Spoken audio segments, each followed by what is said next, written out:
Alright, check 1, 2. Alright, so it should be voice now. What the hell has happened here? I have no idea how this has happened.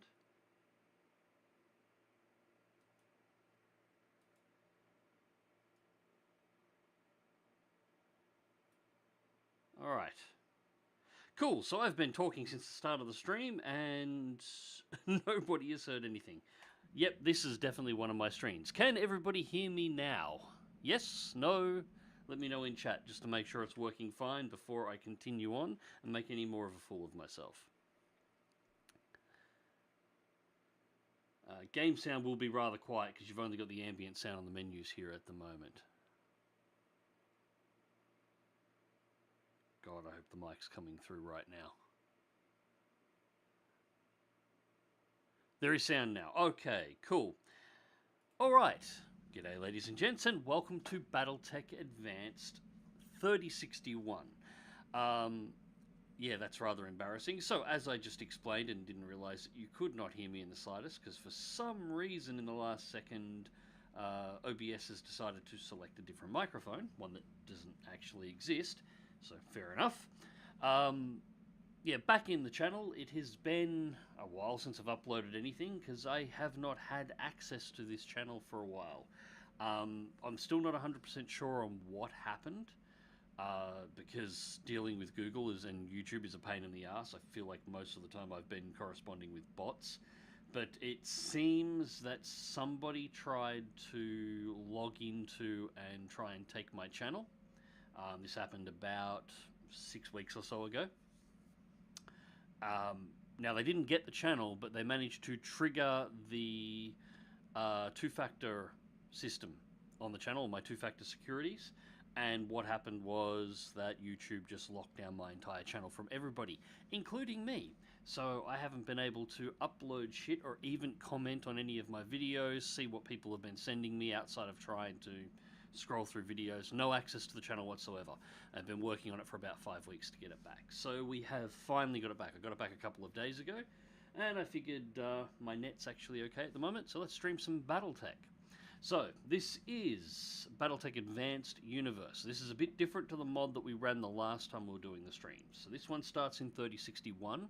It is based around the start of the Fedcom Civil War. This is after the clan invasion, and the creators of this mod have taken some creative liberties in regards to the storyline. So this does not follow the Battletech universe one for one. They have splintered off, and they're writing a little bit of their own storyline as it's suitable for their mods. So it's not everything will be something that is actually canon in this particular mod. I've played through it a little bit, not too much. I haven't found much of the divergences so far, but I haven't found anything that wasn't kind of fun. And let's face it, the Battletech storyline post-clan invasion is a little scattered anyway, so, you know, as long as it's fun, it's all good. It can't be any worse than some of what Catalyst is putting out these days, so, yeah. Anyways, I've already created our mercenary company for this one. We are the Southern Kings, and we are starting down in Marek space, so let's take a look at what we've got. I haven't looked at anything yet. There is a whole bunch of options in the character creation that essentially give you random selections and random mechs, so I don't know what mechs I have. So we'll start with that first and see what we have been given. Alright. We got ammo for MGs as our mech spare parts, which could be useful. We've got a tank airdrop beacon. Yes, you get the ability to control aerotech support in this mod. You don't control the aircraft directly, as I understand it. I've never used them before, but you can indicate points on the map that you want them to strike, and aerotechs will come down and make air attacks. You do, however, get to directly control tanks, and you can put tanks of all sorts in your lineup to complement your mechs. You also do not have a 4-mech limited drop on this one. You can drop multiple Lancers, so yeah. So ammo AC5, I'm not sure what we'll have that'll have that. LRM ammo is always good, SRM ammo is always good. AC2s, I'd like more weapons. LRM 10, large laser. Mead lasers I'll go through like candy. So there's a decent collection of random crap in here that we can use. Lots of spare parts. If I can get a commando, I might be able to put together my my 6-shooter again. Alright, so mech-wise, we have a crab. Oh, that's pretty. That's a good mech to start with, too. I do like crabs. We have to find a Uzeal in this, though. I'm hoping this mod has a Uzeal. Javelin. 2 wasps. It's not a bad model, that one, actually. It's not a bad model at all. And a trebuchet. We actually got some decent tonnage in this one. The last game I tested, I selected Rasselhog, and I had 20 and 30 tonners across the board. We got 2 50 tonners in this lineup, so this is a much better starting lance. Which makes me concerned. The game might throw some interesting crap at us. We never have too much luck. Alright, now, where the hell are we in space? Alright, Mercnex Systems updates. Trade, settlement, story filters, biome filters, difficulty filters, yeah, blah, blah, blah, blah, blah. Alright, so this is our Battletech Advanced map. It's a little bit more in depth than the one in the last mod, and it extends out quite a bit further. So we can get up here, and we have clan space all the way up north. Not actually sure who we've got over here. So who is that? Hanseatic League. Clan Goliath Scorpion is there.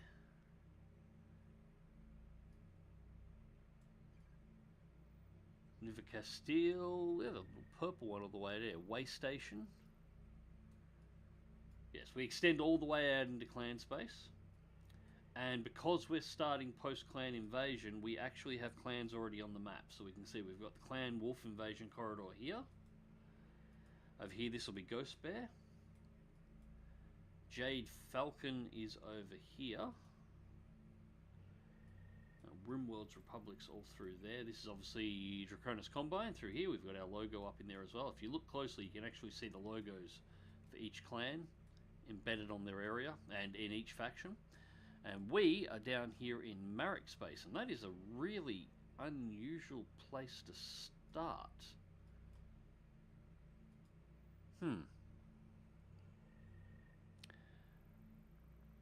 Well, it's pretty cool that you can deploy vehicles along with your lance. That'll make great fire support. Yeah, if you can get them, and some of them are quite tanky. They do have their limitations as well, though. Your mechs tend to be more mobile.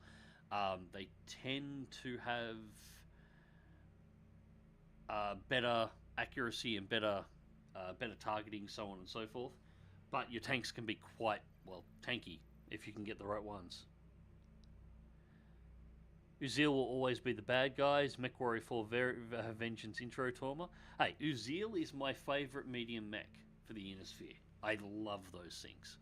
At least once you do post-clan invasion. The Uzeals are awesome. You know, twin PPC, SRM6. Strip out the MGs, put in a little bit of extra armour just to tweak them out. And,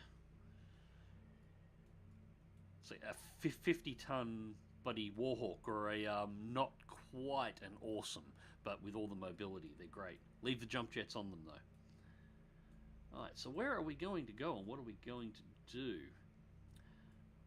So yeah, one of the changes in this one, in actual Battletech, Comstar only controls Earth, obviously. In this one, or Terra, they control more. So they have Earth, but they also control a whole bunch of border worlds around the outside in the core settings. So this is all Comstar space in the middle. So that's one of the changes with this particular storyline. Comstar doesn't control one world. Comstar is an actual faction, and they have a bit of space to themselves. Might just see what missions we've got here. Oh, don't want that one. I won't play around with the mechs just yet for customization. Actually, barracks. We haven't checked out our mech warriors yet. So, we get a couple of options at the start of the game too on who we're going to get. I actually selected the original mech warriors because it felt really weird not to have Behemoth and Decker around when I'm playing this. But this mod does have the option to get the likes of Tex. Yeah, Tex from YouTube is a character that you can unlock in this game and actually in this mod and actually have on your team, and you can get him at the start along with a whole bunch of other Battletech content creators, a whole bunch of in-lore characters as well as options to actually start the game. And I nearly did this, to start the game without anybody on your team at all, so you just start alone, but you can start with a whole bunch of C-bills and a whole bunch of extra bonuses to your character's stats, and then you can buy everything up and start from scratch. I decided to go with the originals because, as I said, it just felt weird not to have them, and see whether or not we can we can keep some of them alive. Right, command center. Hey, Somerset, damn it, the hospital for an appointment when Mags goes live. We'll have to catch the upload. Well, it's live to YouTube, so it'll just be here ready for stream at any time, dude. Running a little bit late. I was feeling really crappy earlier on tonight. Decided to sleep, so I've been asleep for the last 5 hours. Woke up and now I'm wide awake, so might as well do something. Alright, so we have the B team. We're training a group of mech warriors to act as a local defense force. Alright, so this is where we just bring in one. It's base capture, half a skull. Capellan force, Canopian forces, rather.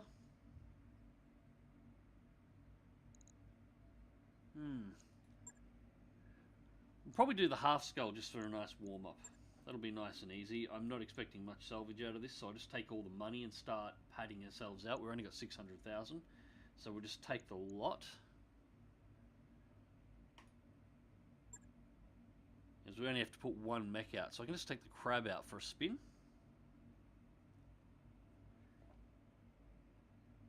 Hermes, a Hussar, and a Wyvern. Okay, that's an interesting mix. Get the crab. And we'll deploy with that.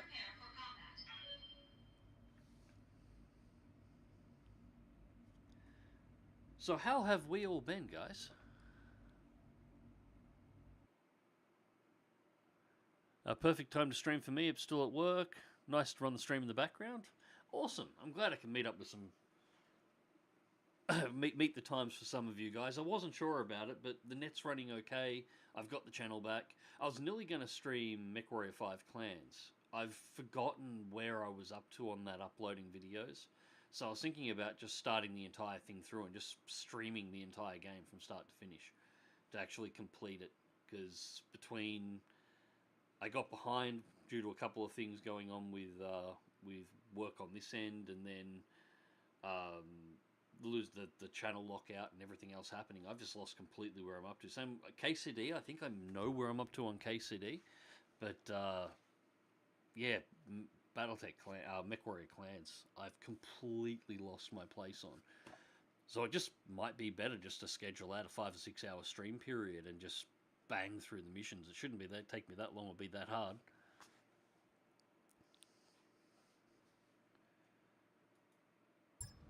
All right. Command interface initiated. How's the eyes? Doing as well as can be expected. Since we got these new lenses in, nothing much has happened, which is good. That is fantastic news. Everything's nice and stable and good. Alright, we represent the Terran rifle ruler in the sphere. Oh yes, the hegemony is back in this mod as well. Now the fog is going to mess with your visuals, but sensors should be fine. Alright. So somebody in here has got a C3 computer. Waiting for orders. Oh, nice. Guardian ECM. These guys have got some alright toys. They might actually be not completely unusable. But yeah, as I was saying, the these new lenses have been doing everything that they need to do. I've still got my restrictions. I can only wear them for about 10 hours a day. I have to take them out and clean them regularly. There's a whole bunch of saline crap that I've got to stick in my eyes every day. But nothing has gotten worse, so my vision is stable for the moment. So, yeah, nothing to report. And for me, that's good news. Good to go. Alright, let's get the Wyvern over here. I copy.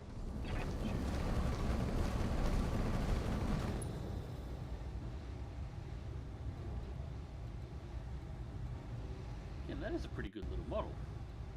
I haven't seen all the mechs in this mod, just for the record. As I said, I've only had a little play on it.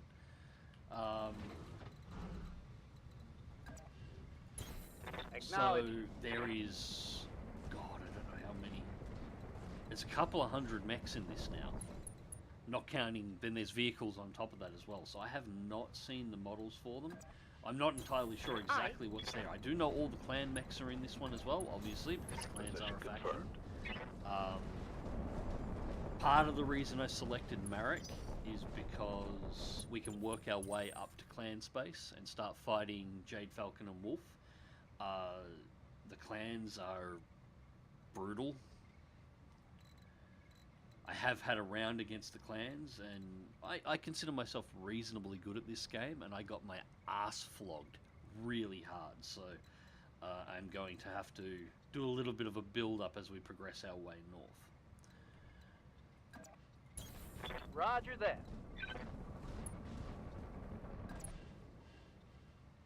Get him out there.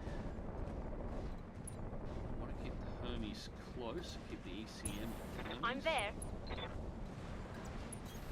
Roger. Keep the crab tucked in as well.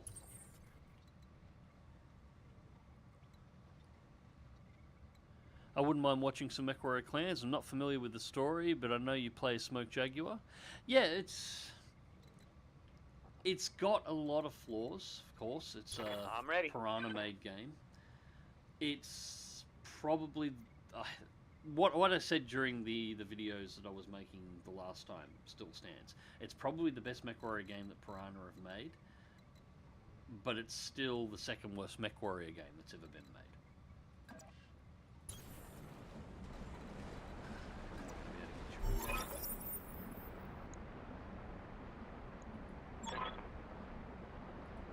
Right, looks like we've got turrets to deal with.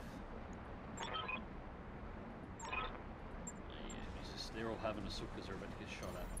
We can jump you over the cliff here. Actually, no, that's going to be deep water. I'm not going to be able to do that. We'll sprint you around.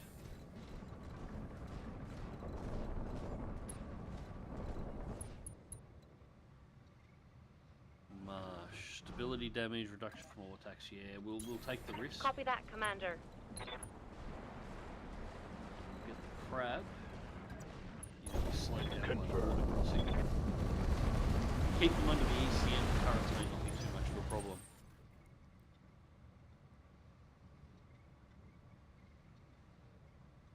Glad to hear, been following for years now, and I know it's been an issue in the past. Yeah, it was a terrible issue that was getting worse and worse as time went on. But thankfully we seem to have finally reached the point where I don't have to concern myself with that anymore. Order acknowledged.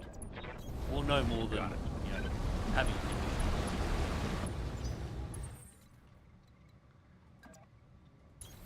Copy that. Yeah, the story is based around Smoke Jaguar from MechWarrior 5 Clans. It does have a lot of flaws, but at the very least, unlike MechWarrior 5 Mercenaries, was actually reasonably interested in the characters the whole way through Clans.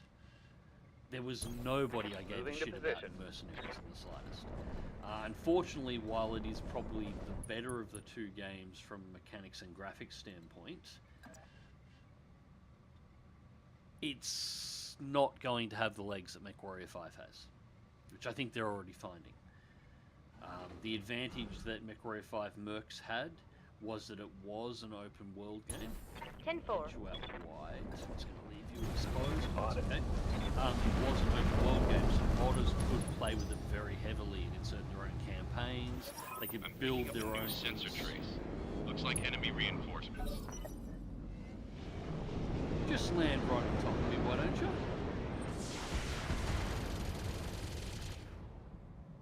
That was a dirty bitch move, that was. Minimal damage on that hit. Are you picking up Broken Arrow if you're into those types of RTS? I've looked at it. I've looked at that. I've looked at the... Oh, what's the name of it now? The new Command & Conquer-like that's come out. I'm probably going to take a look at that sometime soon. And I am on the list for a playtest for... shit, hang on a second. I have to quickly pull this up. This one's important.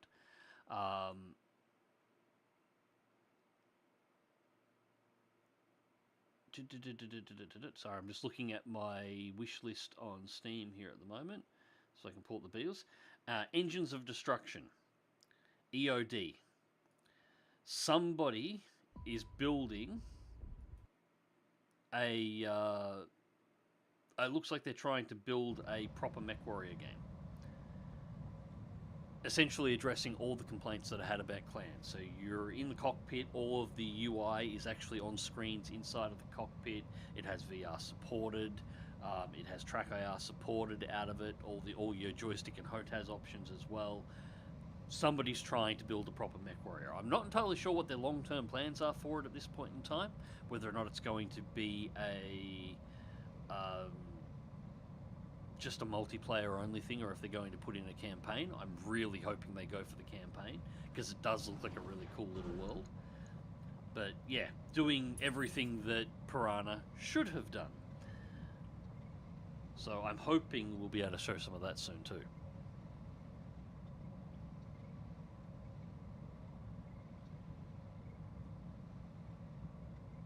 Hey Bill, yeah, things are going reasonably well now. Yeah, things are going great. Thank you very much for the donation too, dude. So yeah, with the channel being down for the last 5 weeks, I've basically been playing with the pet crocodile at this point. That's really all I've been up to. Right, who... I live to serve. We are going to have to double back here. So what have we got? Light tank. I actually spent this weekend building a new vivarium. So we're setting up a new vivarium for the crocodile, so it's got a bit more water to swim. Everything was a bit shallow. Right, heavy wheel APC, let's get that rid of that one first. Roger that.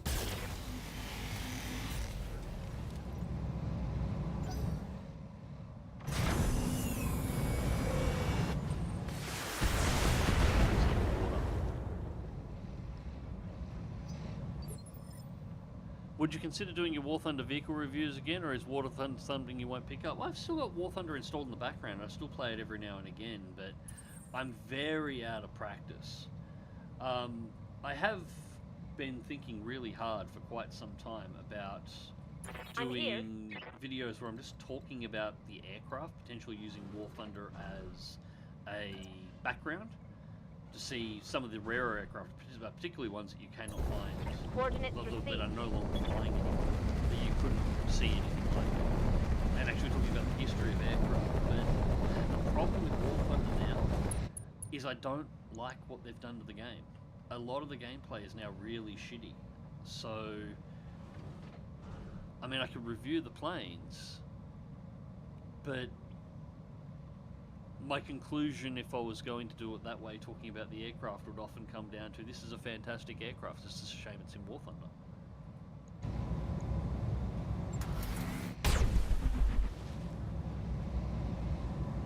These are all heavies.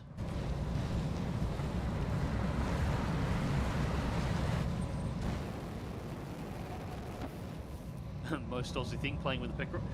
I'm not kidding. It's only a little croc at this point in time, at the moment. We've got a couple of years before it becomes a big croc, so we've got a couple of years to get an appropriate size vivarium for it before it becomes a problem. At the moment, it's small enough that I can, sit it on my leg and give it a pat on the back of the head while I'm watching TV. Ready for orders. Give it cuddles. Get in there and stand on him. Move into position. You look heavy enough. That's it.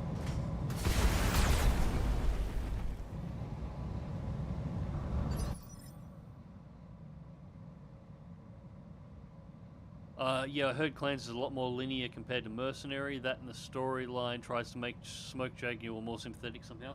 Yeah, that is a problem. It does try and make Smoke Jaguar sympathetic. I didn't like that. It's one of the areas that I really didn't like.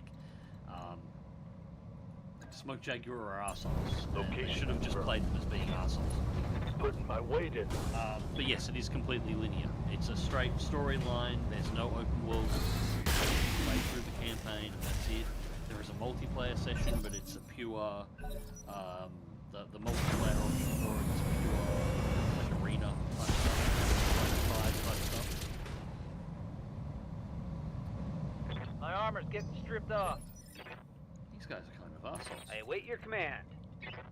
It's not terrible. It's not an open world thing, and that's the MechWarrior 5 was a terrible game. But what kept it going was the mods allowed players to do a lot with the open world that existed. I'm not sure how much you weigh, but I'm going to get you out in here. The turrets up here aren't shooting us at the moment, so... Yeah, the open world gave modders a lot of opportunity to do their own thing with the world and make the game good. The game was almost unplayable long-term without mods. Clans runs into the issue, it doesn't have the open world, and so I think if you look major at armor loss. Nexus, although I don't try not to use Nexus too often anymore, but if you look on there, I think it's only got 5 or 6 mods for the entire game. And most of them are graphical improvements. The modders didn't do anything with it because, what were you going to do? Yes, Commander.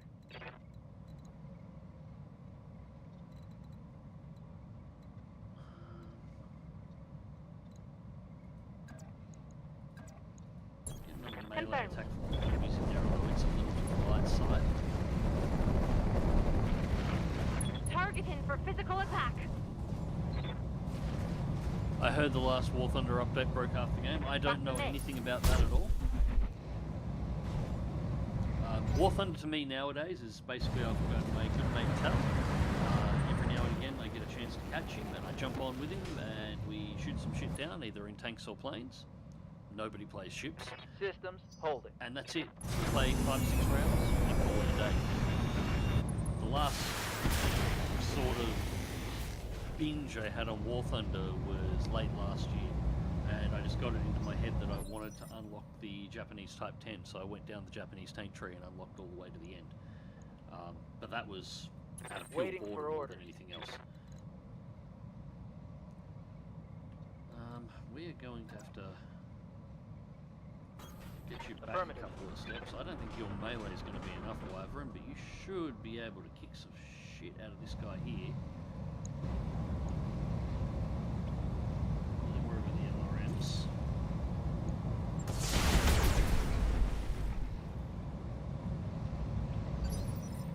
God, these things take Waiting hit. for These orders. things are taking a beating.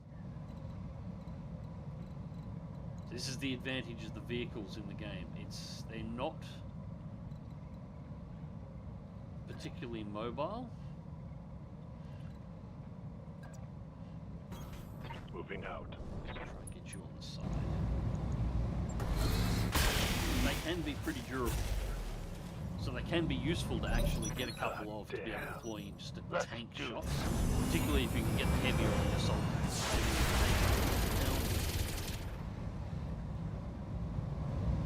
Report. Internal damage. The Wyvern's getting the shit kicked out Standing of by.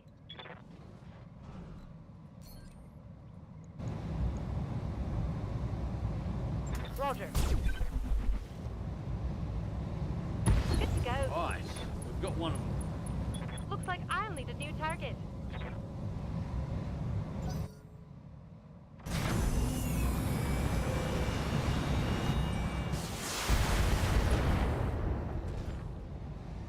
Space Viking, Can't is this take much still the more of same that. campaign as before? No, this isn't even the same mod as before. This is Battletech Advanced Universe. So we are in Orders? 3061, January 3061. So we're before the start of the Fedcom Civil War, or near the start of the Fedcom Civil War. It is post-clan invasion, and we are a new mercenary company operating in Marek space. I'm going.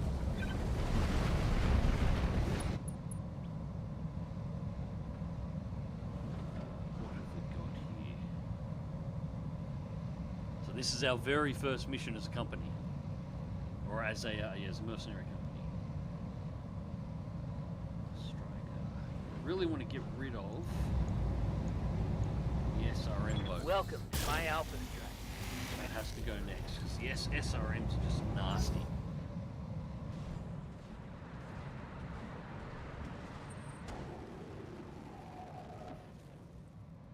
I'm not too concerned about him with the flamethrower. We have so much water around here at the moment, we can sit in that all day and he's just not going to be able to do a damn thing. Commander?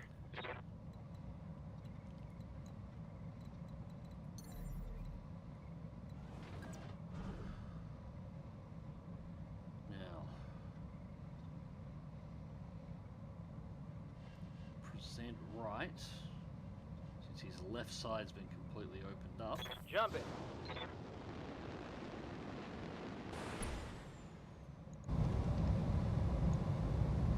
Run. Come on, pop. Right, that's something. Critical hit, Commander.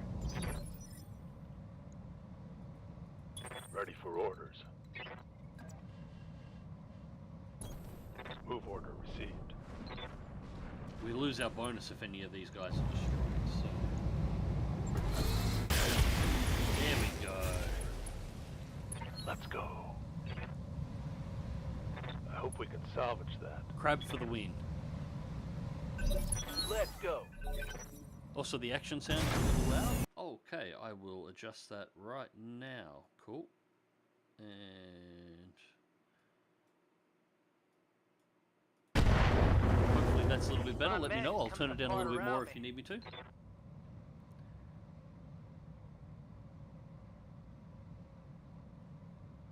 I hate the Fox 3s in War Thunder gameplay. It's so stale and skillless. It's not who has the better plane and who knows how to use it. It's just who has the better Fox 3. I said ages ago, this is a discussion that I've had on videos. This is a discussion that I've had heavily on my Discord channel discussing this. It was always going to be a problem because Gaidron has introduced fast jets and Fox 3s. Okay, that's fine. You could always see that's where they wanted to go. But they're unwilling to put the money into making maps that are sized appropriately for that kind of combat. Most of the maps in War Thunder at the top end jet combat are only slightly larger than the World War II maps. You've got missiles that can lock and effectively shoot down targets at near 100 kilometers, and you've got maps where the runways that you're taking off from may be less than 100 kilometers away from one another. You're going to run into issues with missiles. It was always going to be a problem. Anybody who had any kind of competency could look at it and see that that was going to be a problem. The maps need to be 3 to 4 times the size of what they are now. Yes, that means you'll have to spend time flying in, but there's a whole drop tank feature they included that you could use to add extra aircraft to extra fuel to your aircraft to fly at longer ranges, or alternatively, you can go in really fast, drop your missiles, turn around and run away. But no, they didn't do any of that.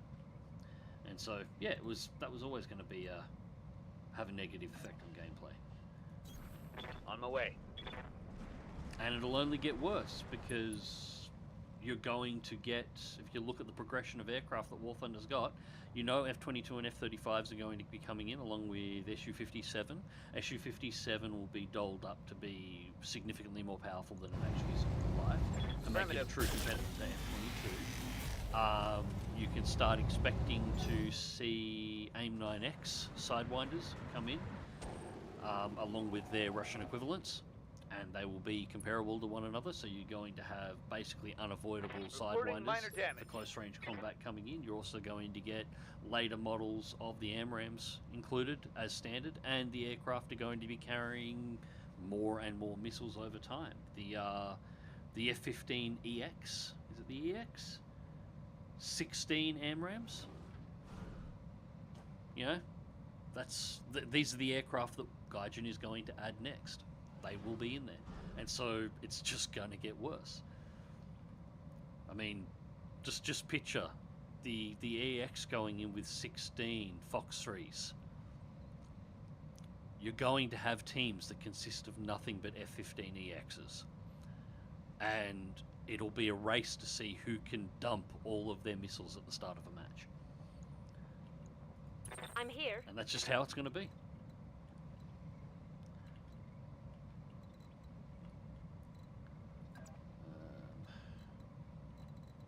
Where can we get you? Ooh.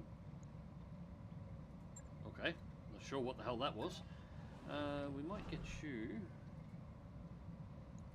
What are you doing? Confirmed. It's not getting everybody out of ECM, but I don't think ECM's Targeting going for to an matter alpha now. strike.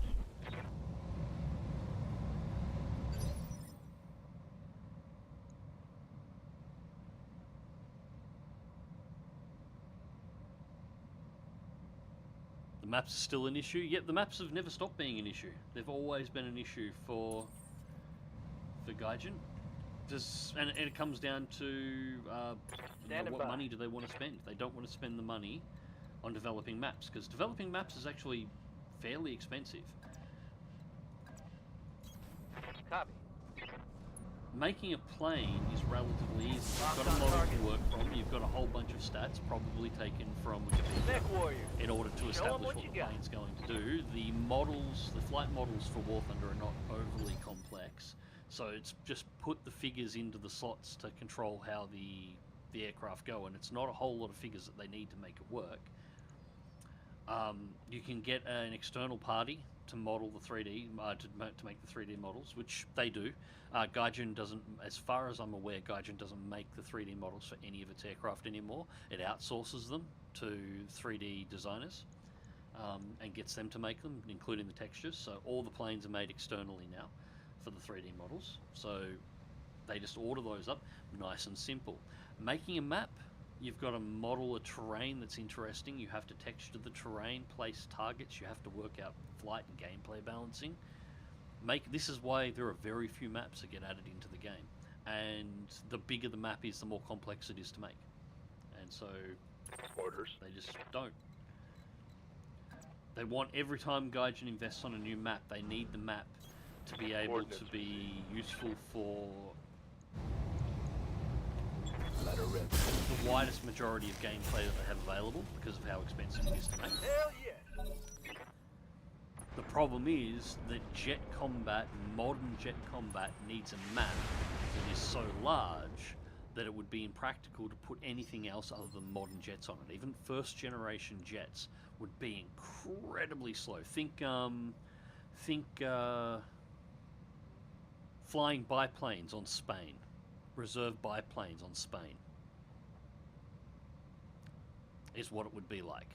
That's the sort of scale comparison you need to have something that is large enough to actually fly modern jets on and actually have the ability to maneuver and do things.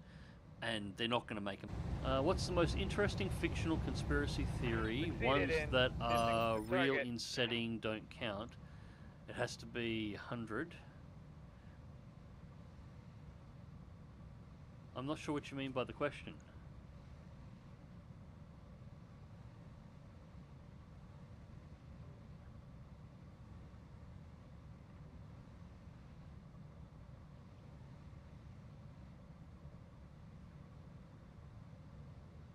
I just wait for the leaks of 5th gen aircraft.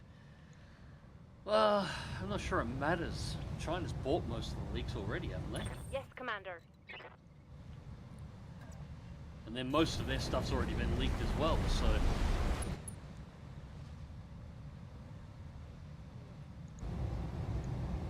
All weapons are go. There we go.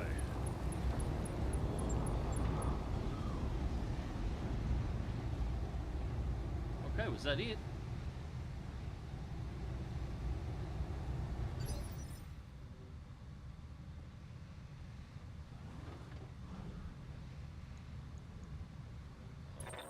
that might have been it. Ah, that looks like our dropship has just come down for extraction, and we haven't captured the base yet. So we've just got to capture the base and we're done.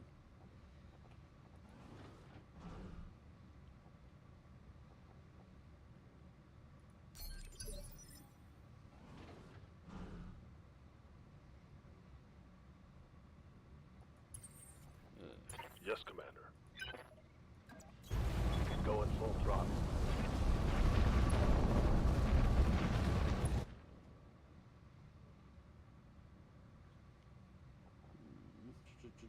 Yeah, no shooting for you. We just need to get as fast as we can up to the base. None of these are particularly fast. Actually, you're not too bad. We'll go with you. Rolling. Where's the access points? Far side, because of course it is.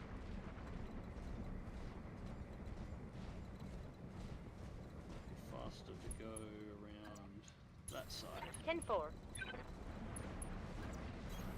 Heading out. It looks like the message about turrets may have been wrong. I can't see any around anywhere.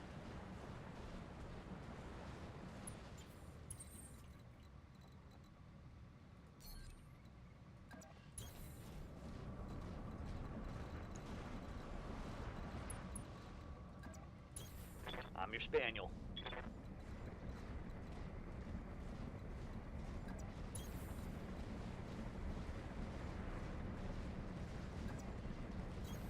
Move into position. Alright, that looks... yeah, it looks like that'll be it next turn. Park 'em and that should be base captured. Mission complete. Got it.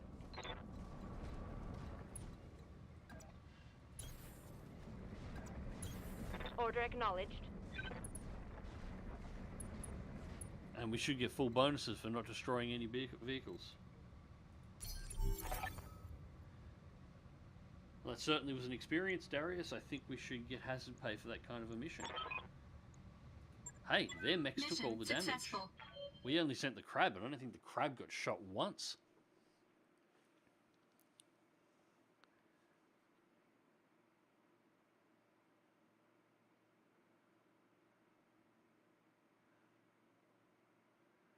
One of the FA-18s can have 12 AIM-120s. Yep. A lot of the maps in War Thunder still cater to the World War II playstyle, which is dog shit for modern tanks. I'm not sure how that compares for tanks. Because the tank maps are always a small part of any map, and the tank maps are always smaller than even the smallest aircraft map. So I'm not sure how that plays. The tank maps definitely have issues, but I don't think that's the problem. But yes, War Thunder is at its best, and this is where I spend most of my time still, is just playing around with the World War II stuff. I have modern top-end. Alright, we got some good bonuses there. Everything was complete. Hermes took damage, the Wyvern took damage. They don't matter, none of these mechs are mine. Crab didn't get a scratch, and that's the only one I care about, so I've got no repairs whatsoever. And we didn't get much in the way of salvage, but I didn't want salvage, I wanted cash. So that should push us up near 1 million. Hey Dark Age, how's it going, mate? Why are you so quiet? I am not sure. I'll turn myself up a bit. Let me know if I get too loud, guys. I'll just tweak it up a bit there.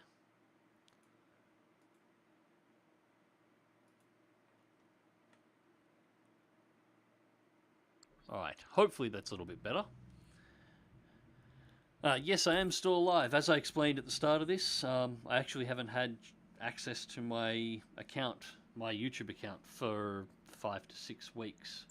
I got locked out of it due to somebody attempting to access the channel and triggering off all my two-factor, and yeah, I was locked out of it, as was for everything. So I've been unable to message anyone, I haven't been able to access community posts, nothing. So yeah, that's why I've completely disappeared there for a little bit. Alright, well there's nothing to repair here. We'll quickly do a barracks run because we're going to have some points to spend. Now, how am I going to set this guy up? We will go fill in all of our low-end stats first. Now this has been changed as well. The actual point score and the way it works has been changed in this mod too, and I'm not 100% sure on the mechanics on how it's been changed.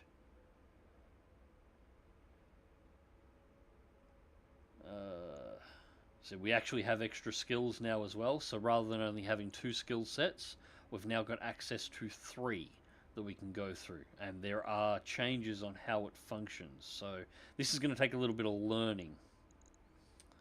I'm definitely going to go gunnery with my main guy here though. Select an ability, so we have multiple options. Select an ability, multi-target, action, fire weapons at up to 3 separate targets within the mech's current firing arc. Battle Lord, action, supercharge your mech for a turn, dealing 15% greater damage and hitting with +2 accuracy for a turn.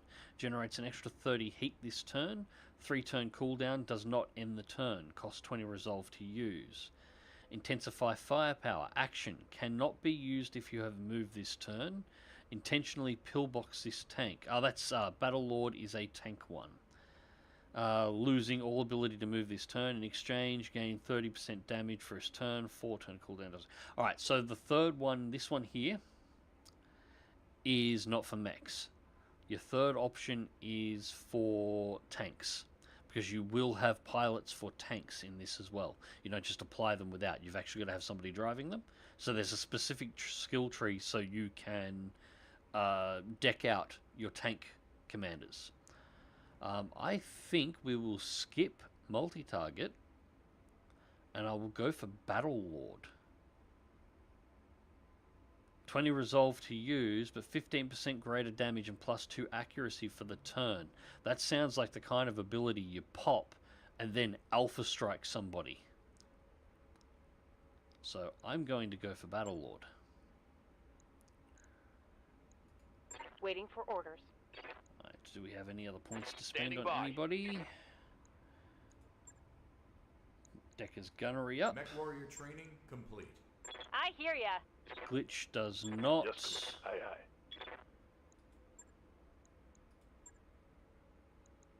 Training And we'll confirmed, have to Commander. work out exactly how we're going to sort everybody out. All right. So no mechs to repair. We are good at 1,000,000. Command center. Let's see what we've got. Now we've all got Merrick missions. So that first one was an independent mission. Now we're all on Merrick. So nosy neighbors. For weeks now, Canopian forces have been scouting territory near Merrick-controlled land. Previous surveys of this land shows nothing of interest. Yet there they are. Whatever it is that they've found, we don't want them to have it. Go there and destroy them. So straight battle in the lowlands. 1 skull. 211 salvage with an 800,000 payoff. I'm not at liberty to give many details, pardon me, on this sensitive matter. I tell you, last night we lost contact with a site housing a very valuable witness protection. It's a blackout mission. No, we're not going to do that one. We'll do the battle. Now, this one I am going to want at least a little bit of salvage on. So we'll take, yeah, 250,000 in payment and go 2.9 on the salvage. And yeah, I don't mind fighting Canopus. We can kill Canopus all day long. I am totally fine with that.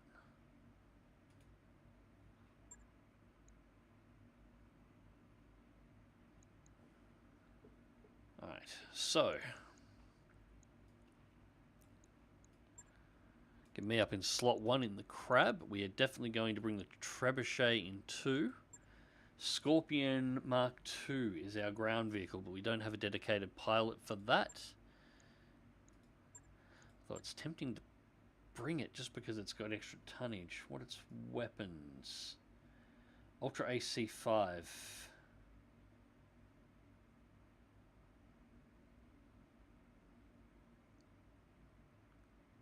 $75 structure, 348.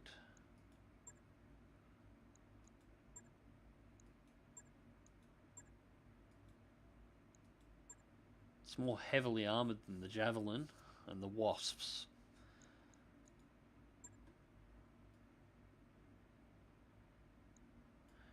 Alright, we might bring a tank.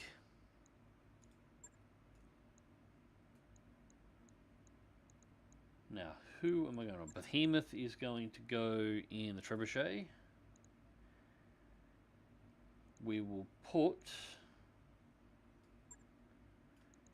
Glitch in the Javelin. We will go with Medusa in a tank. Medusa can't pilot Scorpion. To pilot Scorpion, Medusa should have the vehicle's expertise. Okay, so we can't actually use the tanks. I need somebody who is actually qualified.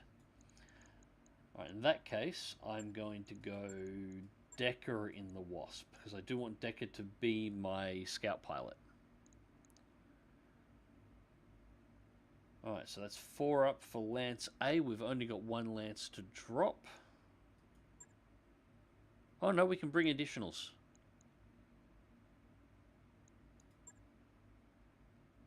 Lance C. So you can actually drop 3 Lances. So Lance B, we've got 2 slots, 2 locked.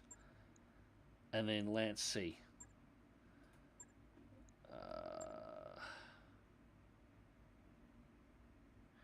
Yeah, might almost be worth... No. We'll keep 1 off. We'll just go with the 4. We should be fine with 4.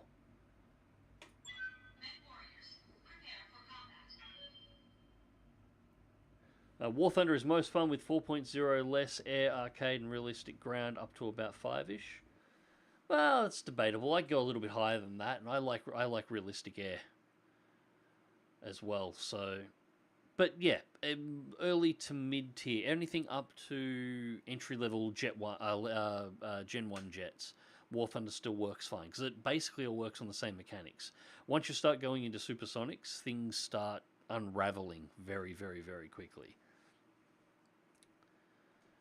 And yes, as much as I love the models on a lot of the MBTs, the maps there are really small as well, and a lot of the ammunition is straight up one shot. So it becomes a game of who fires first wins, which I suppose is realistic to modern tank combat. That's how it is. But it doesn't make for great gameplay. You know, if I want that, I've got Gunner Heat PC. Any of the pilot abilities that generate heat are great for vehicle pilots as they aren't impacted by heat for those abilities. Aha, that's something I did not know. Thank you for letting me know.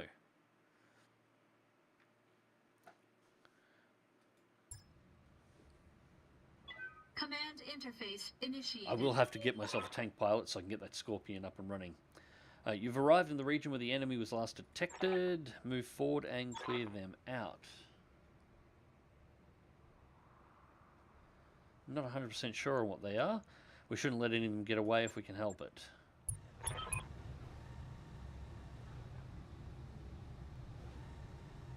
Crab and... the Star League couldn't beat us. You think you can? Bold, stupid, but bold. Second Canopian Fusiliers.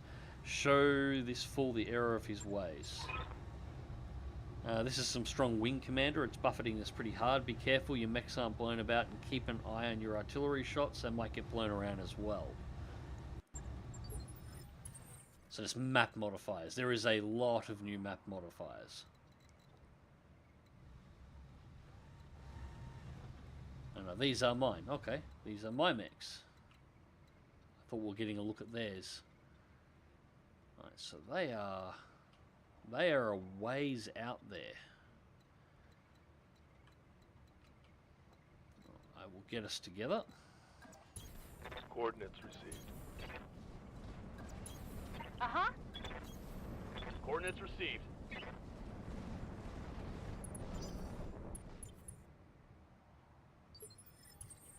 There's a lot of hilly terrain here too.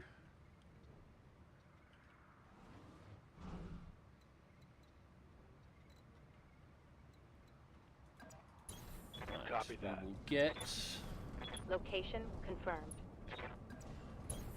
Moving out.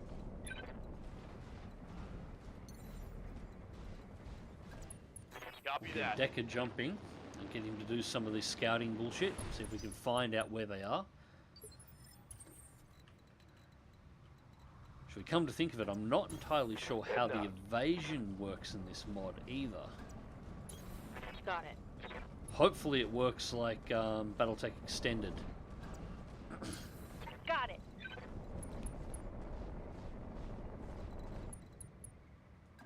That was really useful for keeping the lighter mech still valid even later in the game. What happened to the MechWarrior 5 playthrough? Time, work, and losing access to the channel. I was actually discussing again here earlier on. I nearly started a new playthrough of MechWarrior 5 Clans on the channel here tonight. I decided to play this instead because I haven't played it in a while and I had the model set up. But it's entirely possible I'm just going to start a new playthrough of Clans and just set aside 5 or 6 hours and just blast through the entire thing potentially in one setting. Because I've sort of forgotten where I was up to in it. It's been that long now.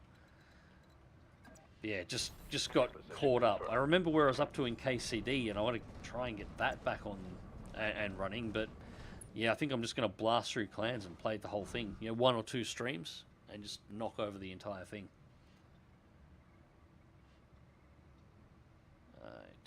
Trebuchet.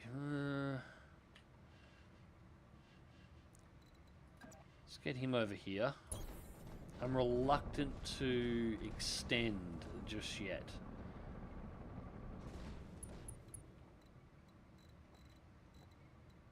We can brace. Good for now. Cooling We'll down a find bit. out where they are.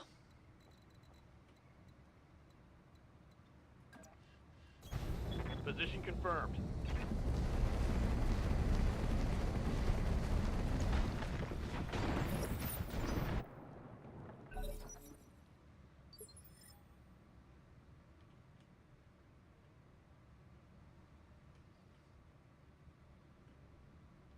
Strikes me as an ambush coming down this road here being a big possibility. A second lance. Commander.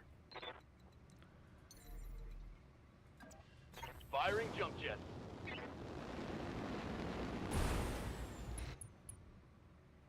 Alright. 3 mechs. There will be a four mechs. So there is our Canopian lance.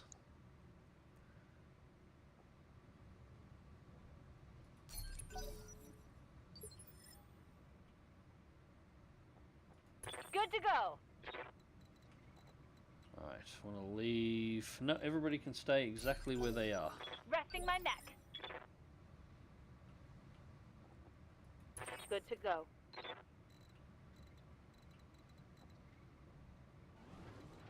Yep, you can stay. I want to get these mechs walking Acknowledge. down towards us and we can start hammering the shit out of them from up here.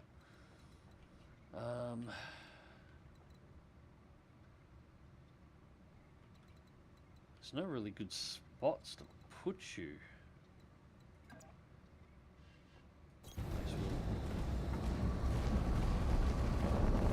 Shoot the trebuchet higher. I should have moved the trebuchet higher. That's alright, I can sort that out.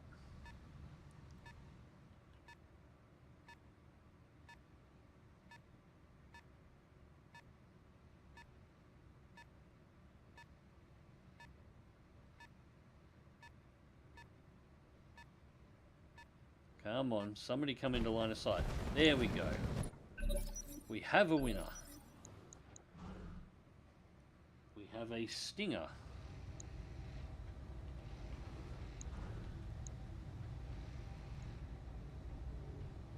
Now, the general quality of the mech models in this is much better than extended. It's a much better looking model. Receiving you. Or at least it's much better textured. Right. Now I'm going to have to move.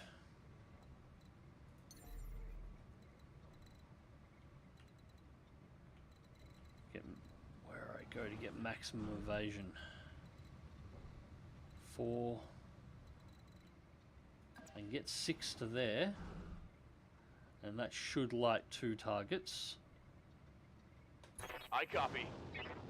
I don't really care about Decker's ability to hit targets at the moment. What is our now? What are you? Firestarter.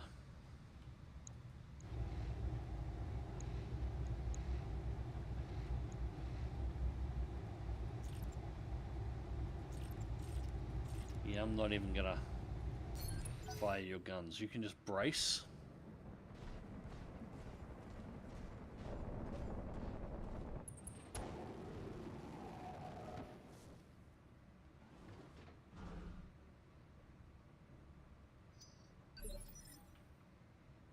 Right. Waiting for orders. Glitch in the Javelin for a start. SRM6 loaded Javelin. We are going to get you down here. I need you to be in a Coordinates shorter received. leash to be able to run in and support.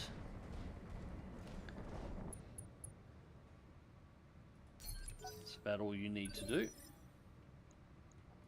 What's up, boss? Now, Behemoth, get up here. Heading out.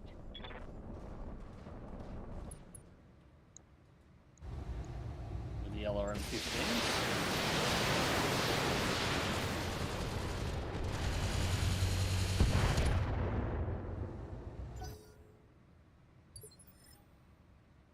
He's got anti-missile system. Ah, crap. Move order received.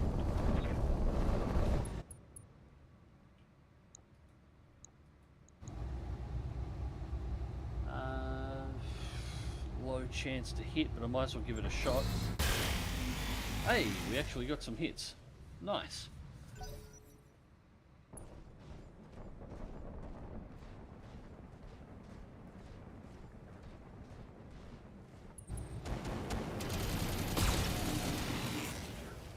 Gonna have to get that wasp out of there.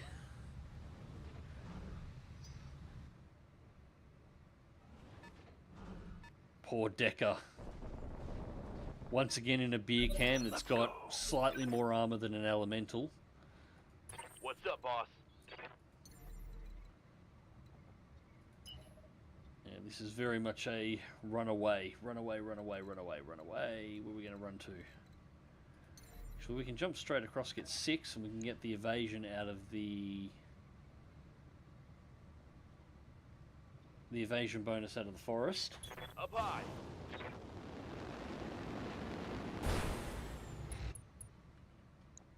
And we have another one lit, which is a Raven. Okay, that's a problem. Brace again. Hey, Shizzle, yeah, it's going well, mate. Am I trying to improve relations with Marek? They have some pretty fun toys worth getting. Well, that's just the space. Waiting At on the you, start, Commander. when you do the character creation in this, you have a massive drop down of potential areas you can start in, along with various difficulty levels. So you can start as the clans, but that's an incredibly difficult playthrough. Basically, everybody wants to kick your ass, and you're just constantly getting shit thrown at you. You can start all the way. Basically, every faction has a starting point, both Innisphere and you have clan options as well. And so I chose Marek Space as just a starting point. I think the first time I messed around with this was just having my first look at it was Rasselhog. That's a particularly hard start though, because you're sort of wedged alongside parts of Clan Ghostbear that you haven't merged with, alongside being wedged with Clan Wolf. And then you've got the expanded Comstar area directly to your south. So, yeah.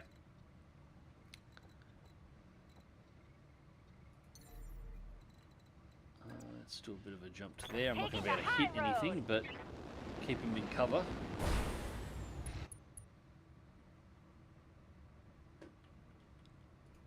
And brace. Waiting for orders. Alright, let's do another missile volley. This time... Affirmative.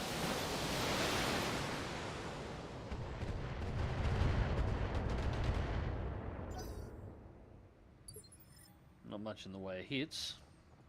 Commander.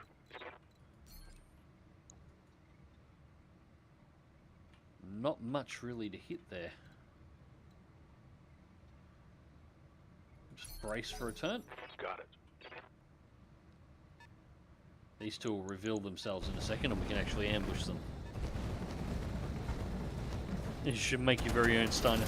I normally do have a Steiner Scout Squad put aside.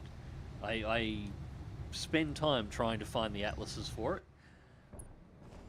And this one here being based in 3061 or later, I'll have access to a few other assault mechs that we can put together as well. We'll be able to potentially get some Commando 2s. Some Atlas 2s. Or some SLDF Atlases and be able to wire them up with clan tech as well. So Give 'em everything we can make a pretty good Scout Lance in this one. Yes, Commander. And because you can drop multiple Lances, it's entirely possible for you to drop 12 Atlases into a single battle, if you want. You can do that.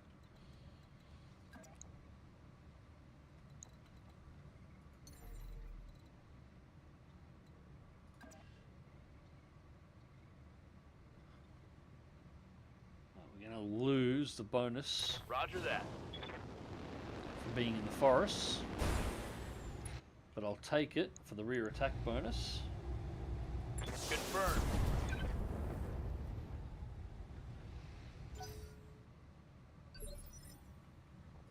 What can I do for you? Right, glitch.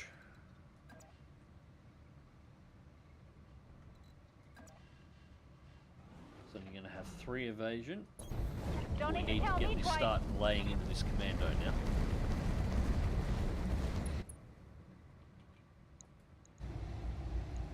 Commencing Alpha Strike. God, everybody's gunnery skills are so terrible at low levels. Orders.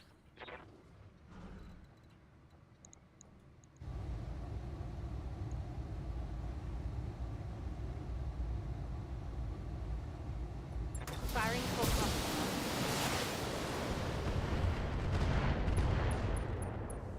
And knocked. Alright. Scored a critical hit. And destroyed one of the flamers too. That's nice.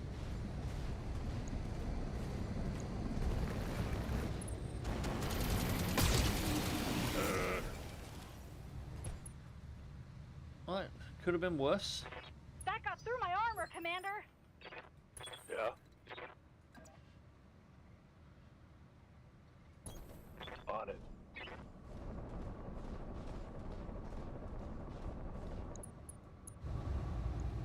Affirmative.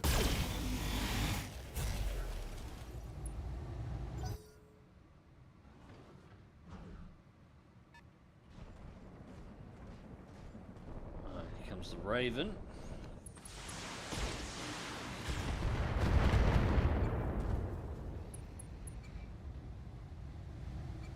Whoa! Easy on the armor, buddy. We still haven't identified our 4th mech yet.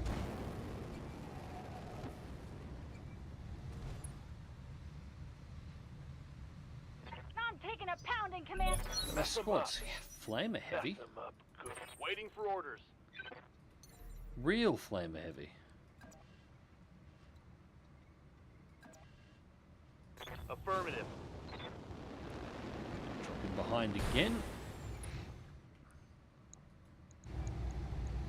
Here it comes. Come on, pop something inside. Nope, nothing this time.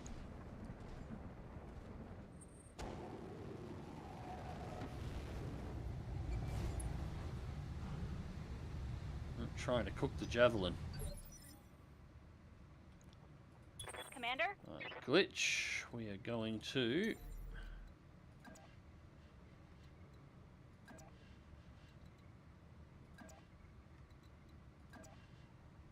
Yeah, we can get a 5 evasion there, although I do have to watch. Friendly fire is a thing here. So I want to make sure with how poor a gunnery we have. Slightly too far, but we'll roll with that. Just for the evasion. There we go. Because everybody's got poor gunnery skills, because friendly fire is absolutely a thing in this mod, you want to make sure you got a bit of space in your firing angles, otherwise it's entirely possible you can core out your own mechs. Ready for orders. That is an option you can turn on and off at the menus. By the way, I've got it turned on because I think that's better, but you don't have to play it that way.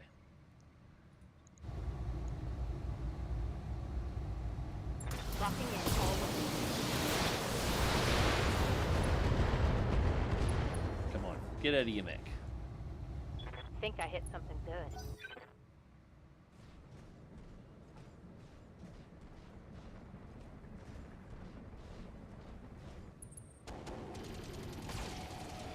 They're really obsessed with trying to take out the Jav. Getting pretty hot in here, Commander. Good to go.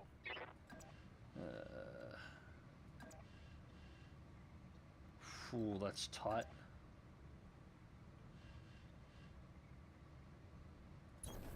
I'll Location take that confirmed. shot. I'll take that shot.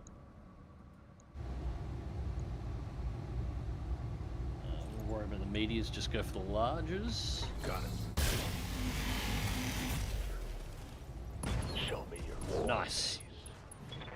target eliminated. Trying to do a playground. I'm doing a playground in vanilla, trying to get the Salvage Master achievement. It sucks.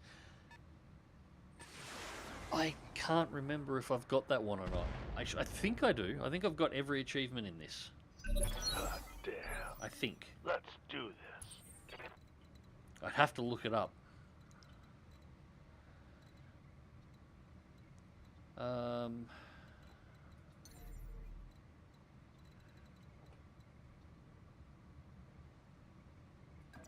Get you uncovered. Only get a 5 to there. I'll get 6 to there. We'll do the 6. Jumping. Get you revealed. What are you? That's the Raven. We're still missing a mech. There's one back up in here that hasn't poked its head out yet. But we'll go for the Stinger next.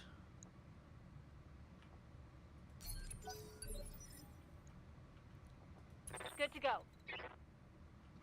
Glitch really needs to watch her back.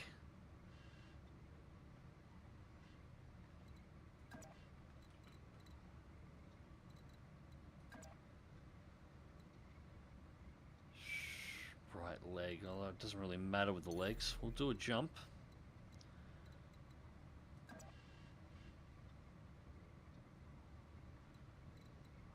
Where can we put you that'll get us?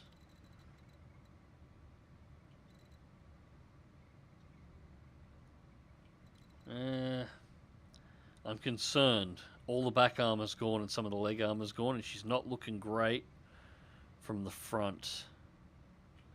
Actually, I think what I'm going to have to do is pull the Right, javelin Commander. back, get the crab in to engage in the front, and then get the jav to come back in and support. Otherwise, she's just going to get popped.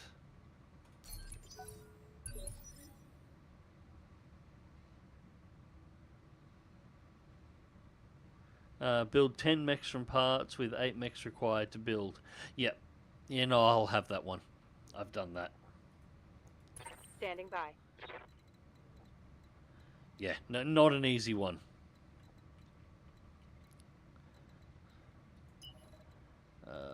Actually, no. We will just leave you exactly where you are.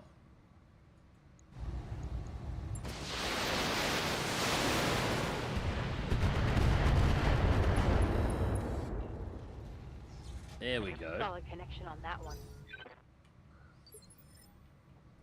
Receiving you.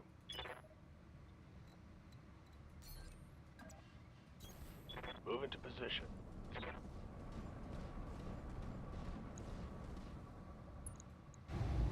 And that should, as we shoot straight through the terrain.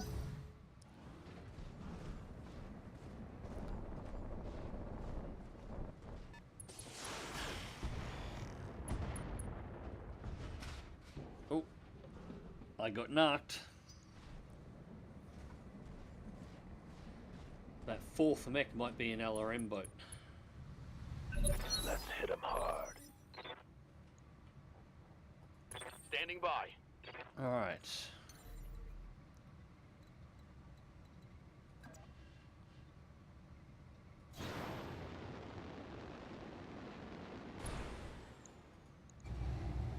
there. All Side weapons shot. are go.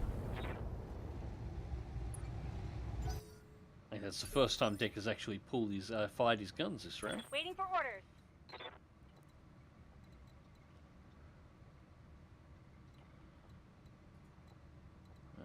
Can I get you into a spot? Yeah, that'll work. Present more left. Affirmative.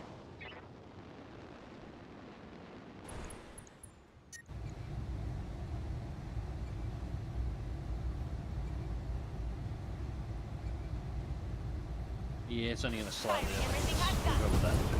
Let's get fired up. Worth it. There's work to Cool, do. 2 down. Enemy down.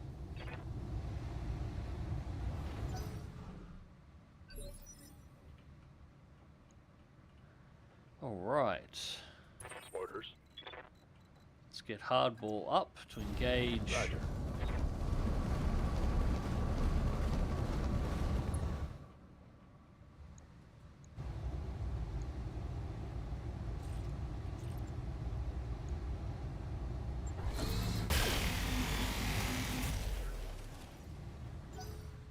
We actually did tag the Raven.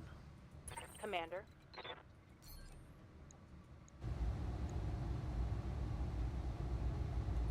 Taking the shot.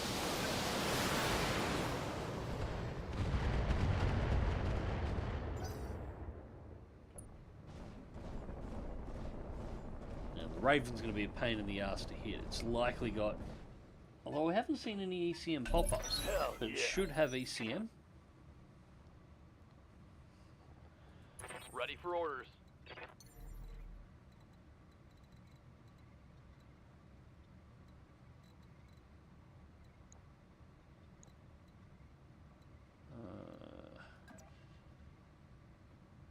That does get me awfully close.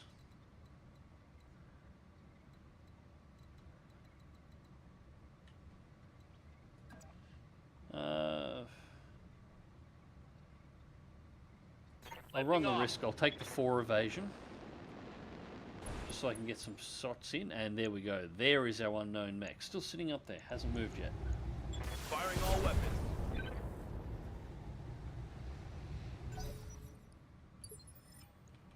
Good to go. We'll jump. Glitch forward at 5 evasion.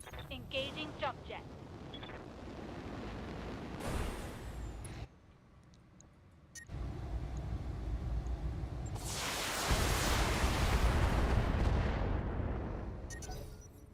You could fry an egg in here. Yeah, gonna have to disengage with you now.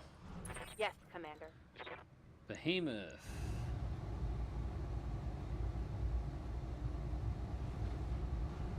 Fairly low chance, but we'll take the shot anyway.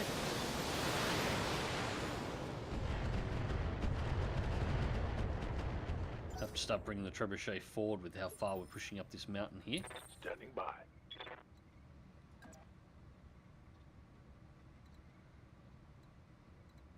Where would be the best spot?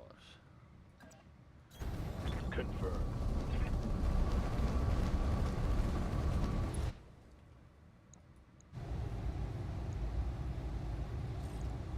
Attacking from position.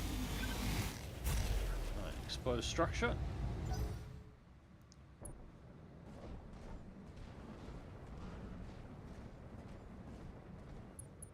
Show me your war face. Orders. Right. God, they did a good job setting the forest over here on fire.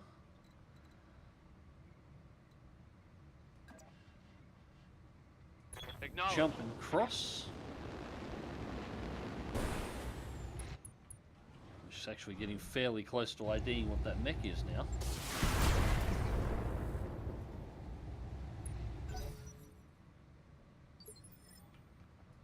Waiting for orders.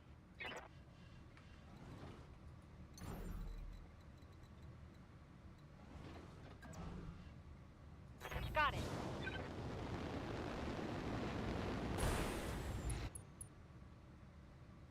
What am I doing? That's right, we'll just brace for a turn. It'll be fine, it will be fine.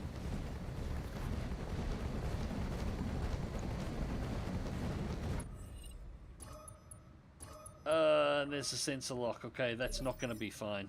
Shit. Receiving you. I walked right into that. Here we go.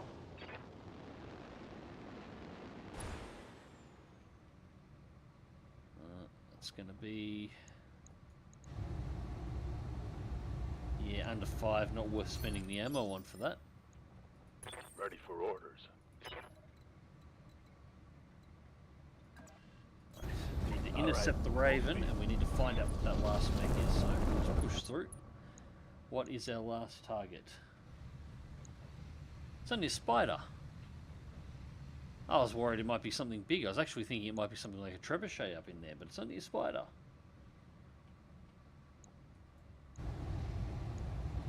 Locked on. There we go. Structure's already exposed on the spider. Hot damn. Let's do this.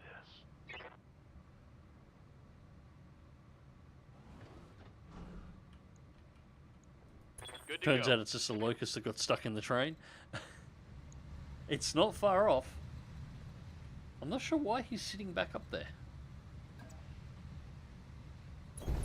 Confirmed. Get out of the fire.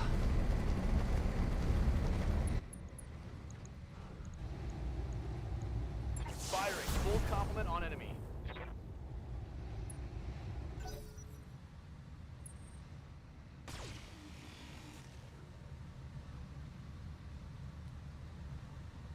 Now this means my crab out-tons what they've got left on its Commander? own.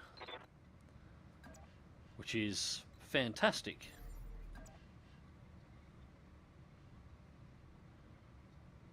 Present more left. Now the heat's dropped, so now we're not going to overheat every single time we fire the SRMs.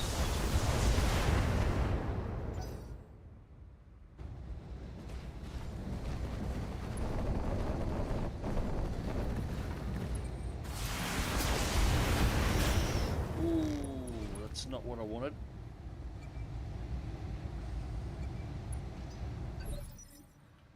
Although the Narc's not a concern because the spider won't have Good to missiles. go.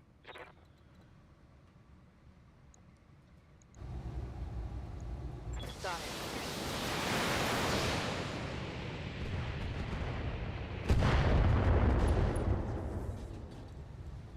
it. Ammo for the Narc is destroyed and the engine's crit. Yes, Commander.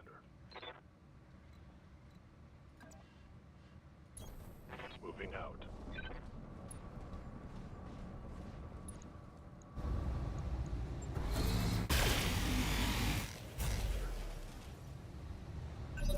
Mess them up. I'm really not sure what the hell that spider's doing up there at the moment. I'm really not.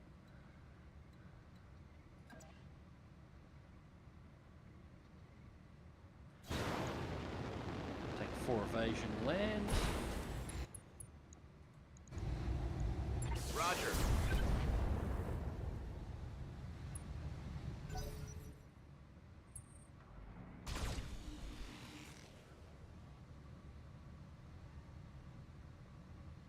Minimal damage on that hit. Waiting for orders. The other one I was thinking about playing too on this that I've got all set up and running now is the original Mech Commander Gold. I've got that all functioning and playing at 1080p, which is a walk down memory lane to say the least. Might have to do a retro game play soon enough. Best bets. I have still not been able to get Mech Commander 2 running though.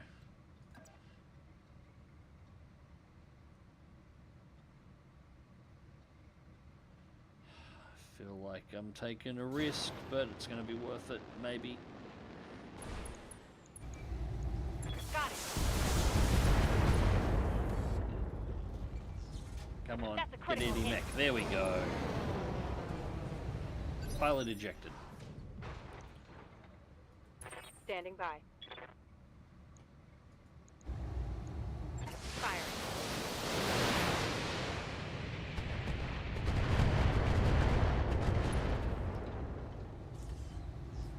Reporting critical hit. On my way.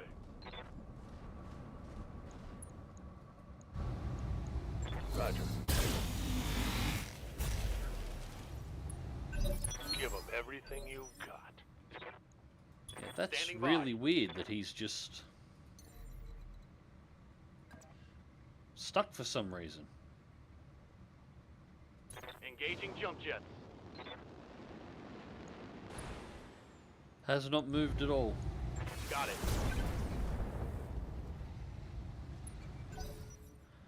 Well, I think that's going to be it. We've had no reserve forces come in, so it looks like that's the lot. Good to go. Right, Commander.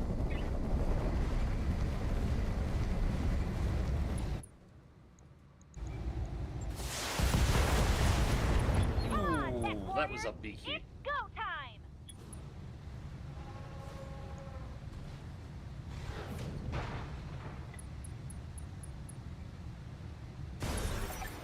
There we go. Excellent work, Commander, though I do wonder what they were looking for. Mission successful.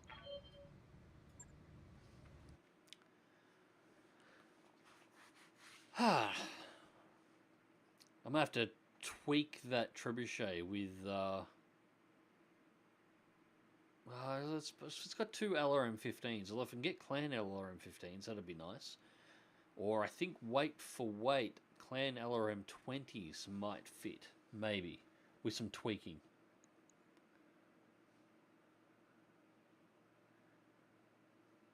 Alright, so 241,000.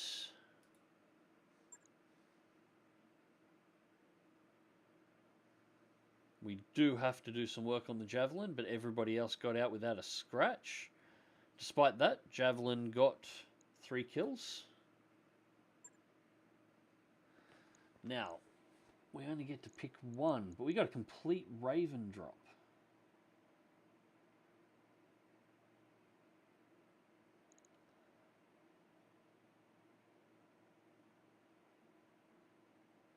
Gonna have to. We'll take the 2 Raven parts and we'll roll on the other 2. We're likely not to get them. I'm almost sure we won't. But 2 out of 4. This setup we need 4 parts to build the mech. So we'll roll. Yeah, we didn't get a single other piece. So we've got half a Raven. That's not bad for our second mission. 1 part of the Spider. I would have preferred the Firestarter, to be perfectly honest. 4-pack of medium lasers. We've got a spare Narc launcher. Tag, case, an XL engine, and more MG ammo, which we haven't got anything that really uses it so far. But if I get a Firestarter, I'm absolutely going to set it up to a 6-shooter configuration, because those things are just brutal. So, not too bad. Would have been nice if we'd got the 2 other parts of the Raven then.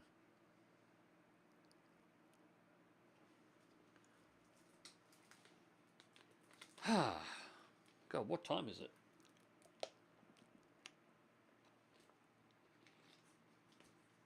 Hello to everybody who has just joined. Sorry, I just tapped the microphone then.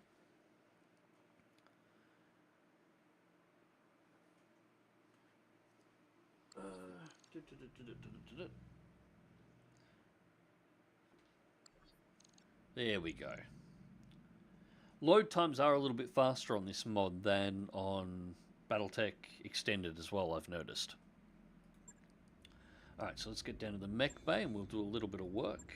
Javelin should be straightforward. I don't think anything was destroyed. 3 days, 18,800 C-bills. Yeah, that's perfectly fine. We're on 1.2.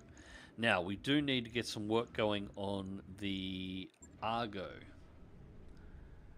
So, completely unmodified Argo here. And we do have a whole bunch of new upgrades here, including drop tonnage, access to lance, access to our lance, extra lances, vehicle controls and bonuses. So there is more added in here for us to unlock as well. But for the moment, I think we'll just go for the standard one. We'll go for power systems for a start, because that has to be done before we can do a lot of the other upgrades. we do need to start winding some of these through. Did this mod get updated recently? I think there was an update not too long ago for Battletech Advanced, but nothing like in the last couple of days, I wouldn't think. It is still getting ongoing updates at this point in time. So this one here is one of the mods where Battletech Extended is sort of done. This is still being modded in the same way that I believe Rogue Tech is still being worked on. Alright, that is done. We'll quickly do a barracks pass. BTA and Rogue Tech have both had relatively recent major updates, performance updates, and a fix for the Unity RAM bug were included in both of them. Oh, that's nice. Wasn't aware. That probably explains some of the loading side of things being a little bit better then. Orders. Cool. All right, let's push.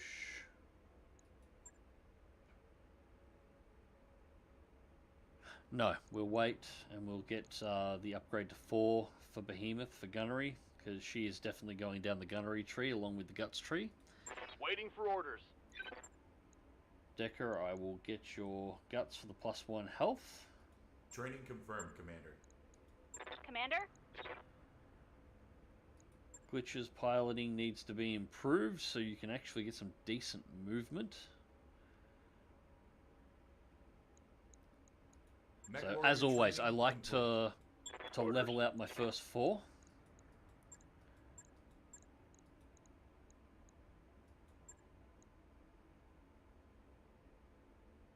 I mustn't have saved last time, because I picked that.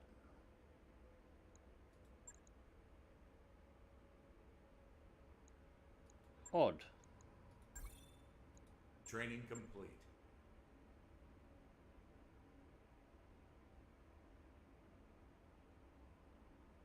Alright, we'll leave that for the moment. Yeah. Yeah, like to max out the first 4 and then start making decisions about what we're going to do. Although, my setup for these original Mech Warriors is pretty standard. So Behemoth is always set up as a tank with heavy fire. Decker is always set up as a scout. Glitch tends to be a medium pilot mech, and Medusa, he can be somewhat flexible. Commander. Right. What have we got in the store? We have Achilles battle armor. Oh yeah, there's elemental armor is in this as well that you can control in squads. And have them ride around on your mech. That's one of the other things you can do. In order to transport them around, you can have the battle armor jump onto your mech and then move your mech through the battlefield and then hop them off your mech. So that is a mechanic that is in this mod.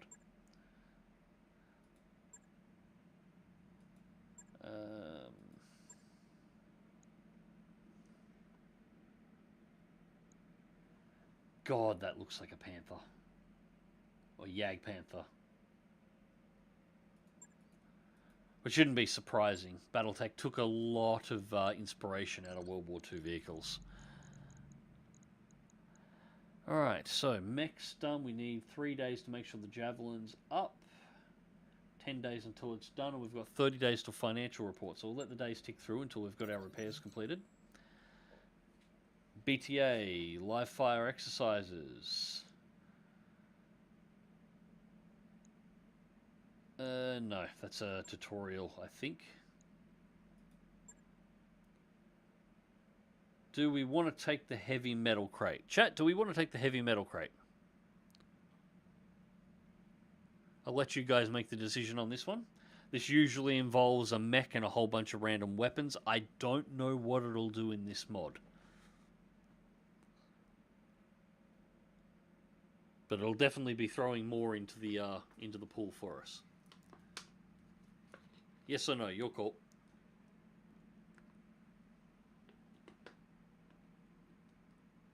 Yes?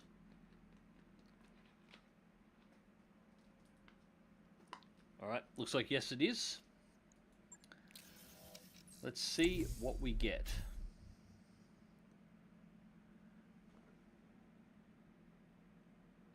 An SR1 Strider. Omni Striker. The Strider Omni Mech, it's an Omni Mech, is based on the older Cicada battle mech. The Strider is built on an endo steel chassis to help save weight, built with a 240 Fusion engine. The Strider has a top speed of 97.2 kilometers an hour, outfitted with case, built around a durable GM 240 and protected with 7.5 tons of armor. The Strider is a durable mech for its weight class. The primary configuration of the Strider is configured to be short-range striker. The primary weapons are a pair of SRM-6 launchers that are linked to an Artemis 4 system, backing this up in a single small laser. The Strider also carries a Beagle active program in this configuration. It's a Raven on crack.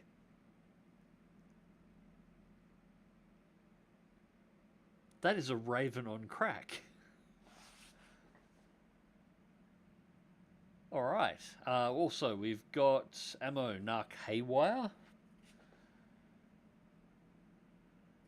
an anti-missile system, Narc beacons, and Narc launchers.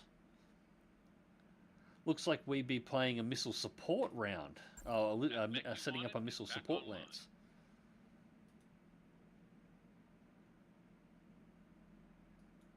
I gotta check this thing out.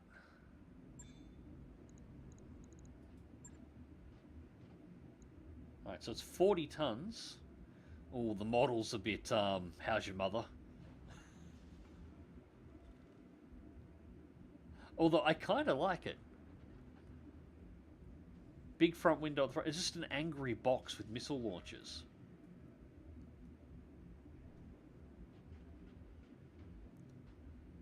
Looks like a under-chin turret. It actually looks like something more like what a mech would actually probably look like. Because let's face it, if we had the technology to build them, we probably wouldn't be building humanoid robots. It would be tanks on legs.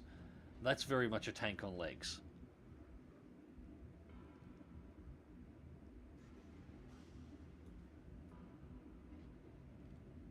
Yeah, I kind of like that. Alright, let's have a look.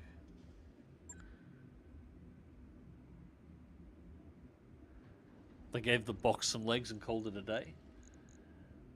To be fair, it's a pretty impressive box. Endo Steel, SRM6. The only thing, it is an Omni mech, but these are not clan SRM6s. These are just regular SRMs. So this, although, you know, 3061, this would be an Innisphere manufactured Omni mech rather than clan. That's alright, I can roll with this, that is fine. I will roll with this just fine. We will have some upgrades to do on it then. We'll have to find some really nice SRM6 launchers on it. At 40 tons, what else? Armor's pretty good.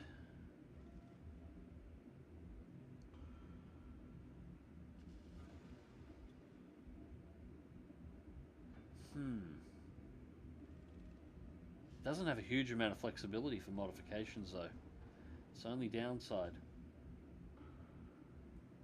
That's alright. We'll run with it. We will definitely run with that.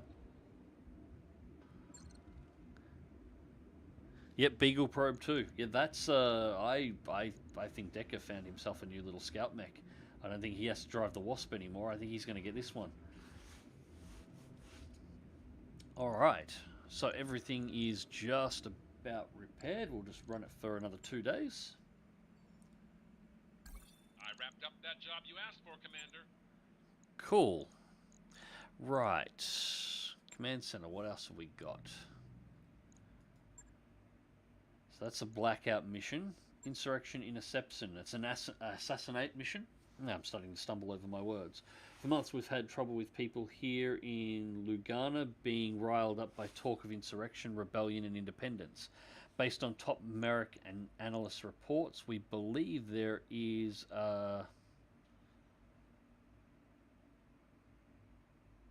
Socinian? Not sure. Propagandists in the area stirring up discontent. We've set up security to capture her, but we can't cover every possible exit from our net and could use an extra lance of mechs. If she tries to slip through your assigned territory, turn her unit to slag. Yeah, alright, we can do that.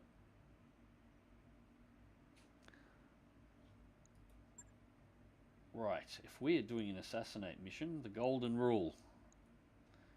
We're fine money-wise. Assassinate missions, you want to take all the salvage you can, because the way it normally works, or at least the way it works in vanilla Battletech and the way it worked in Extended, is in assassination missions, the primary target is usually a mech that is either of higher quality or higher tonnage than what you would normally face within the range, while everybody else is about standard. So you can get, if you get very lucky, get some really nice mechs out of these. On the other hand, sometimes it gets a little bit out of control, and it's something that is extremely out of spec. I have jumped onto single skull, actually I think it was a half skull assassination mission before, and found the primary target was an Atlas. That was not a fun battle. When your heaviest mech is about 35 tons and you've got to fight an Atlas plus its supporting lance, not great. But we'll go with this. We'll see what we can do. We do need to do some jogging around, so I'm keeping the Crab as is, Trebuchet staying as is, Javelin staying as is, but we're getting rid of that Wasp. In fact, I think we're going to have 2 Wasps to sell here. And Decker, you get the new Omni-Mech. Although I don't think it has jump jet capability, but that's alright, we'll work with it.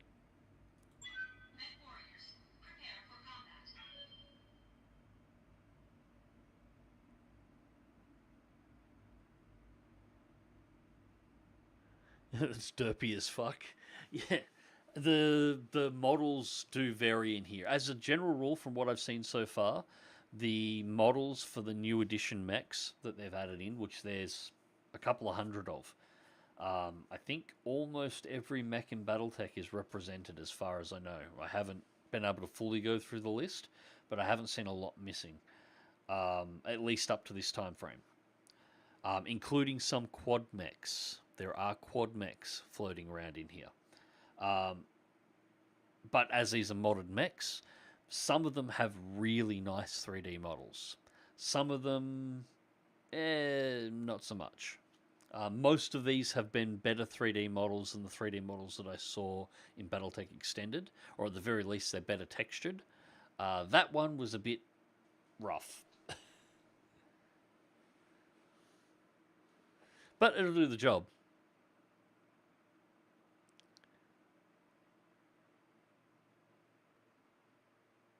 I've been caught out in a couple of Flashpoint missions too. Yeah, they can be odd spikes.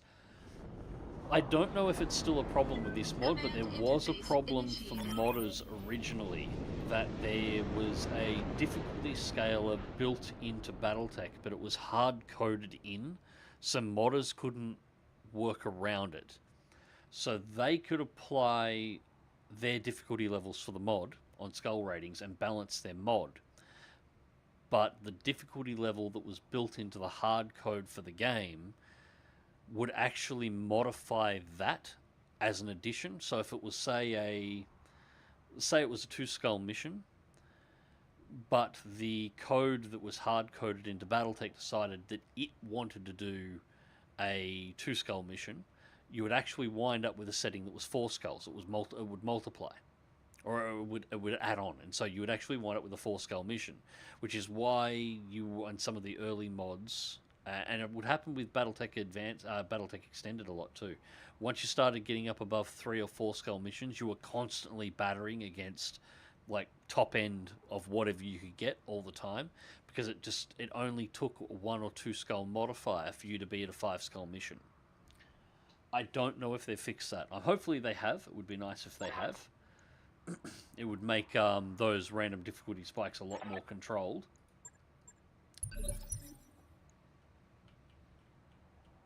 But that modifier also applied to your to Battletech Vanilla as well, which is why you would get odd spikes in missions as well. It was just something that was built into the game. Hopefully it's been sorted.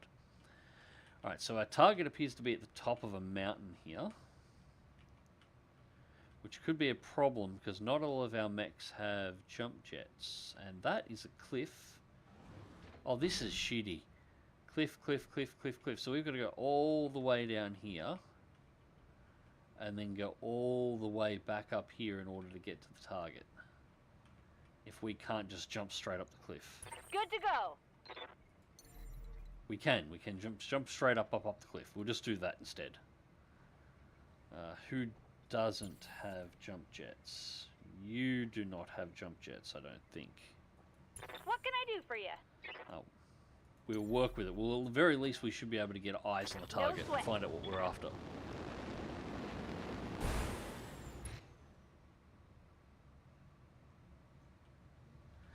I didn't say it wasn't accurate. That line has always been derpy, even in its art. Yeah, a lot. Well, you'll find it with a lot of the mechs in Battletech. The ones that haven't been touched by Piranha or redone in the late 90s mech rework.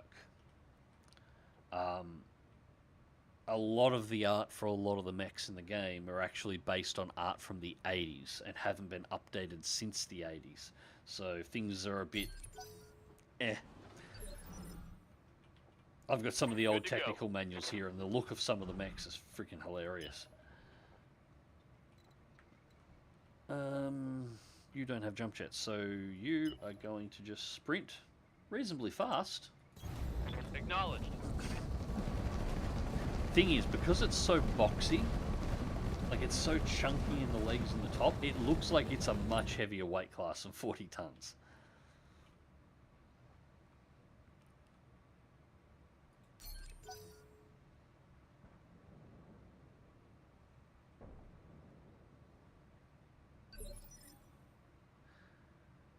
Technical readout 3060 had lots of hits and misses. Yeah, 3055 as well. Ready for orders.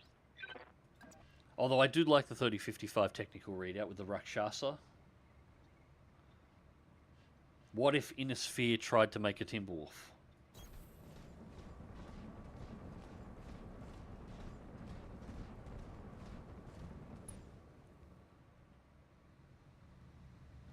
Just going to try and get a peek up here. And then run the Javelin back down. Commander. I'm not going to be able to get enough of my squad up there to be able to fight it, or my lance up there to be able to fight it. So get a peek. Hopefully trigger off its movement.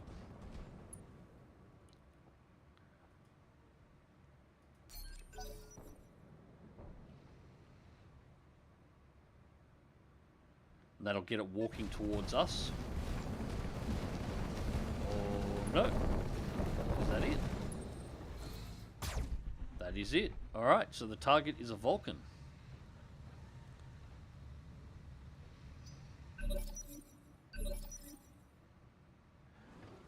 The OG 2C mechs went hard in the original 3055. Yes, they did. They were one of the best parts about it. The clan, Waiting on you, clan Commander. reconfigs. Also, I think the 3055 technical manual had the best, the best Aerotech lineup as well. Somebody still needs to do something with Aerotech. Imagine somebody building a flight sim on the equivalent of, say, Nuclear Option, but using Aerotech fighters from Battletech, and your ground targets actually being battle mechs engaging one another on the ground. Like, that would be just great. I leap! I soar! I was going to run away, but if it's only a Vulcan, we might be able to Primary target damage, Commander. at least rub it up a little bit here. Yes, Commander.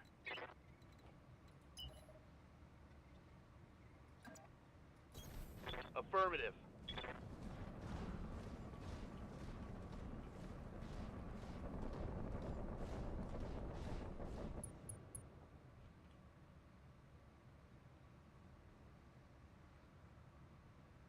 War Thunderbird Aerotech.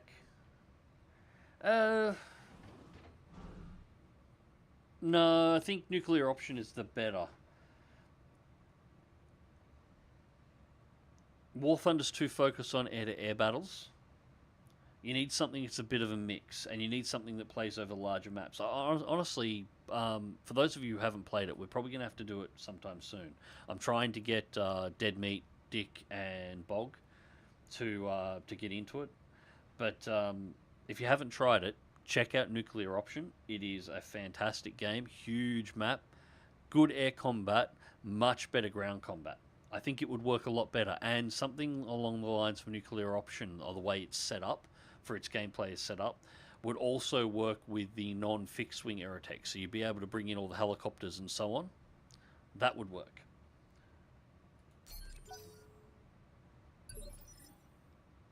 Not serious. No, it's a good suggestion. I think a game like that would work, and it would open up a different section of the Battletech universe as well.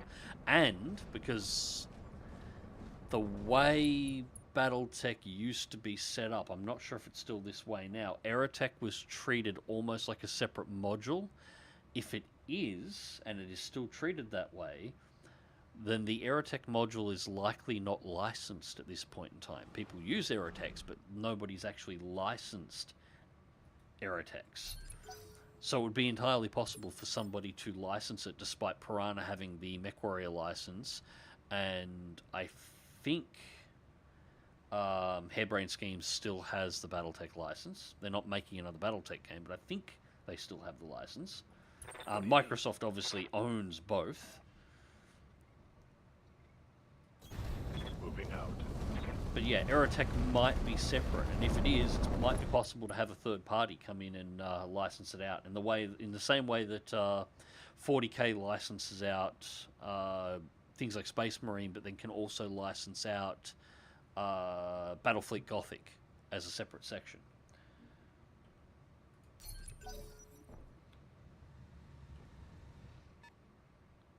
Alright, so we have mechs coming down the canyon, which we knew we would have. There's a supporting lance that we're waiting to find out.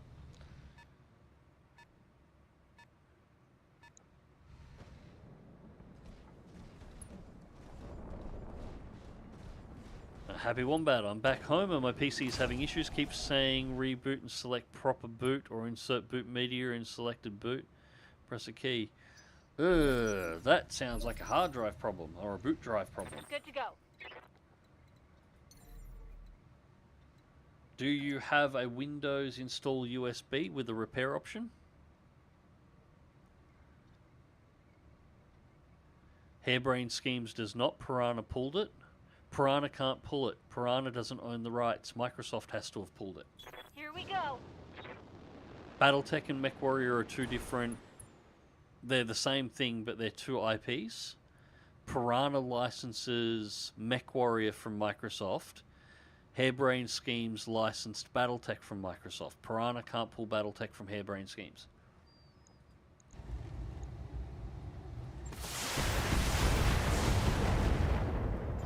Microsoft would have to pull it, and then Piranha would have to license it.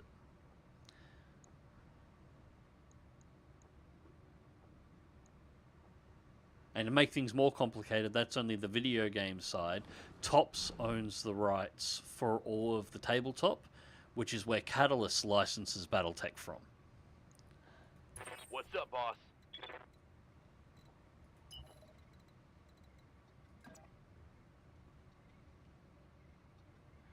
We get 5 evasion to there, 5 evasion to there.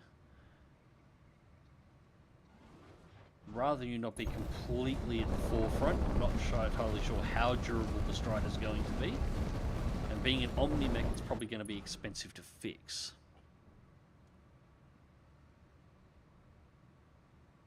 I think Microsoft pulled it after Paradox next Harebrained Schemes. So that would make more sense. That would make more sense. So, yeah, the Battletech IP might be open for somebody to grab at the moment. And another one that's also separate at the moment that nobody's touched, that Microsoft owns, Mech Commander. Mech Commander is actually a separate IP as well, that is sitting there that could be licensed by anybody. It's just nobody's decided to make a Mech Commander game.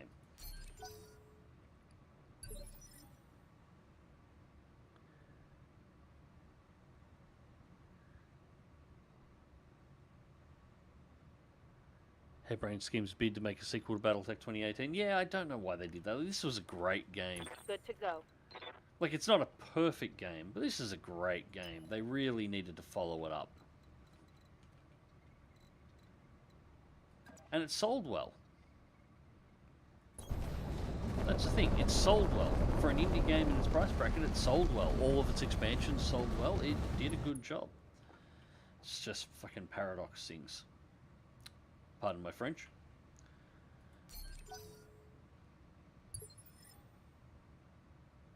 Don't think I have a Windows USB. No, that sucks. Okay, I'm not entirely sure what you can do there, dude. This is why, just for future reference, once you get it fixed up, make yourself a Windows USB that you can boot off, so you can use it to check hard drives, and if Windows has just shat itself, you can use it to fix Windows. It'll get you out of trouble.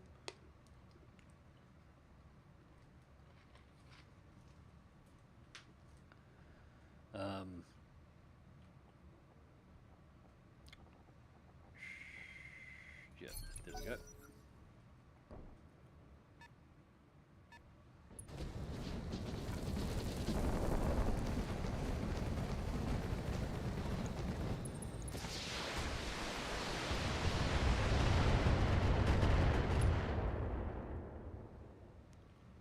That was a few LRMs. Holding firm.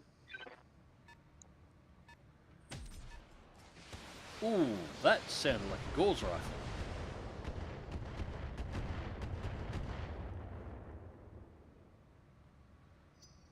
The hell are the supporting enemy forces?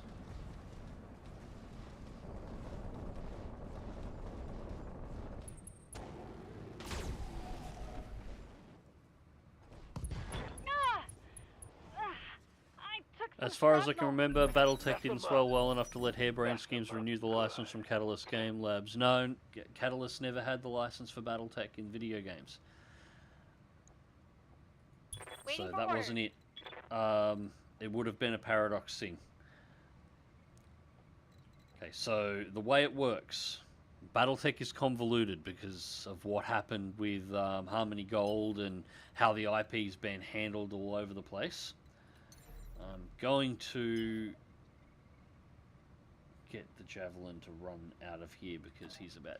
Yeah, you're about to get your ass kicked. Can we get any further away? Yeah, that might be an idea. Just start jumping down the hill. Alright, so the way it's split is... The IPs were split into two sections. So there is all video games IPs, and then there's the tabletop IPs in two different sections. Microsoft owns all of the video game rights for the Battletech IP. All of Battletech, MechWarrior, the works. So they own all the video game rights. That's all of a Microsoft thing. Tops, the card game group, collector cards and that, Tops, they own the rights to the entirety of the Battletech tabletop. So this includes collectible cards, card games, all the tabletop games and the rest. Catalyst Game Labs licenses Battletech from Tops. Everybody who's making video games on Battletech is licensing them from Microsoft. So it's split in half on the two sections for it. It would be wonderful to have it all under one roof, but it's not, unfortunately. So that's how it's split. So Catalyst and Tops are doing their own thing. That's how they can do this stupid Battletech Gothic thing they're trying to do, LARPing off friggin' 40k and just being crap. And yeah, that's how they can do all their thing. It's got nothing to do with the video game side of things. Yeah, we'll just do a brace.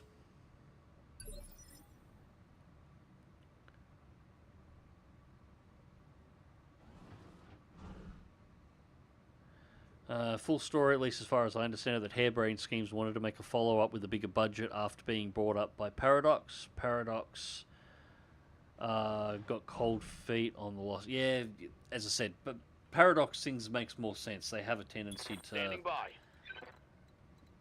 screw up good things fairly regularly. Alright, let's we're going to go for 3 evasion.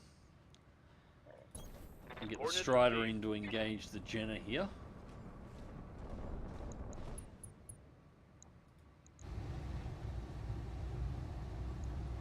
Got it.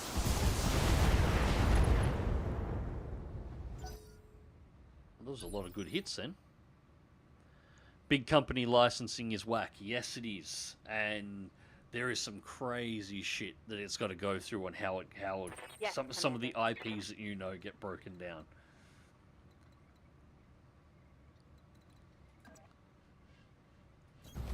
Coordinates received. But at the very least, there could be worse people that could have owned the IP than Microsoft. I know not everybody likes Microsoft, but at the very least, when it comes to licensing out their IPs, they're pretty good with letting anybody get access to them if people ask. So the only reason we're not seeing a Mech Commander isn't because Microsoft's not letting anybody make it. It's because nobody's looking to buy the IP or get access to the IP. If they were, they'd hand it out straight away. What's more fun is if you hang around and know all the games from the 90s. Affirmative. I think I've seen this in streams in the past. Activision, back in the day, when you had MechWarrior, the period of MechWarrior 2, there was a couple of other MechWarrior 2, MechWarrior 3. There was a couple of other big mech games that were out.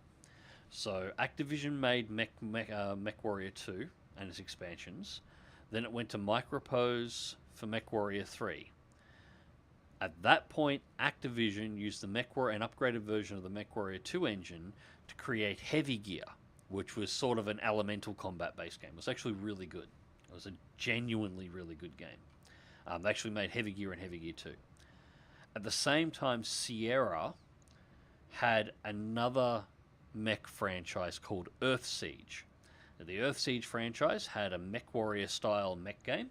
It also had a game called Mission Force Cyberstorm, which was actually a lot like Battletech. It was a turn-based strategy game, hex-based strategy game. Again, very good IPs. Activision bought out... Blizzard bought out Sierra when Sierra folded at the end of the 90s, and then Microsoft bought out Activision and Microsoft bought out Blizzard. So right now Microsoft owns the rights to every single one of the major mech IPs from the 90s all under one roof.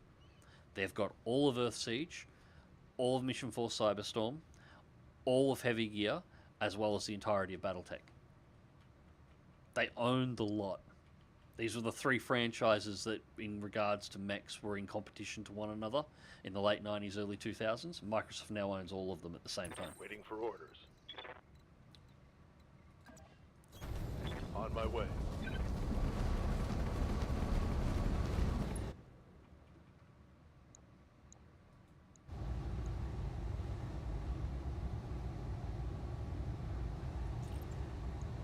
Acknowledge.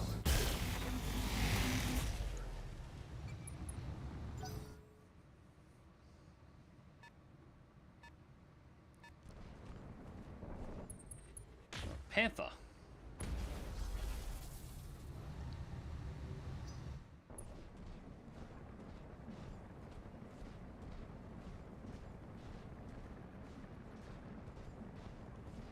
Paradox wasn't happy with Harebrained Schemes after Lamplighters League. I think it didn't sell well for me. Yeah, that game crashed in the arse. It just... I looked at it, and it just looked boring.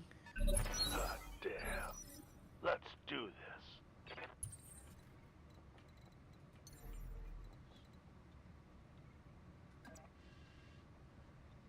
There was nothing about Lamplighters League that I thought looked interesting in the slightest. It just...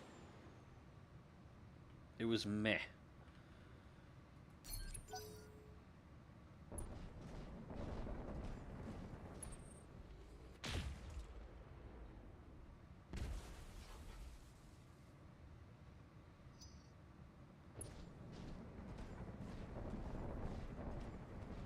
This little group here is actually looking like it's going to be more dangerous than the target mech.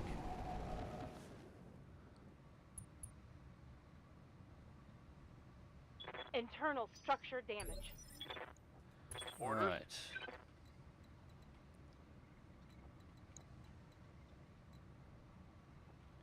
How are we going to keep your evasion up? Don't really want to give my back to this Jenner. Definitely don't want to give back to these guys. Drop back 2 evasion. Yeah, we'll drop back 2 evasion.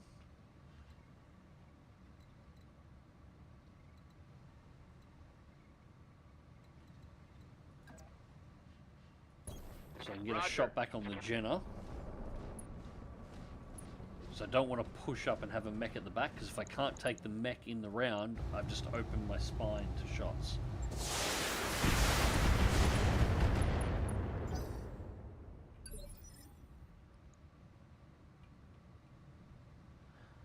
Alright, catch you later, mate.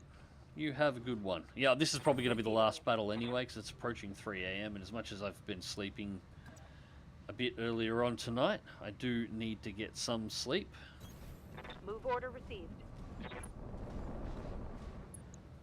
But now I've got everything back and running again. Hopefully,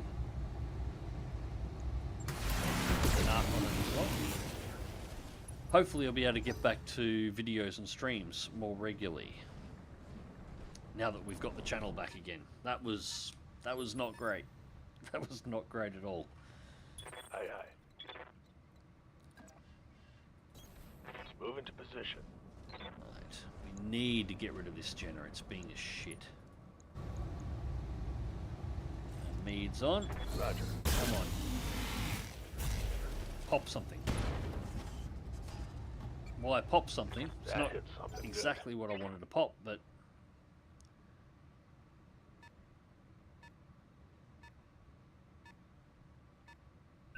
Give them everything you've got. Good to go.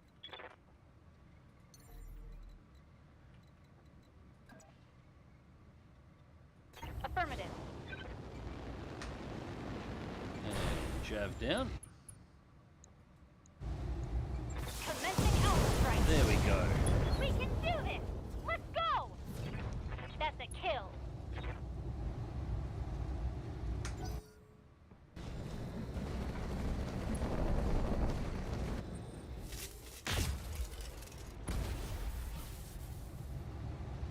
Panther's Took a hard PPC is hit going to be a there. pain. Although 33, so these are the only 3 mechs. So I thought we were missing a 4th, but it looks like they're only running a triple through here.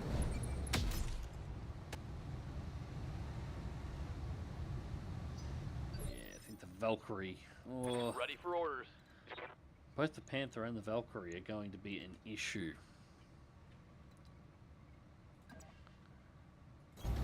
Affirmative.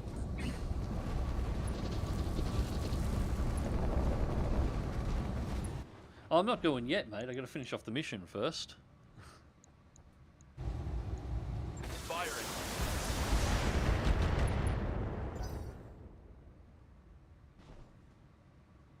Alright, we'll get rid of this Valkyrie and its autocannon.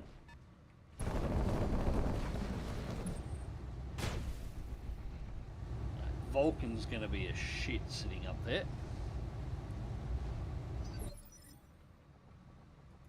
Standing by. Get the trebuchet. Get evasion 3 to there. Here we go.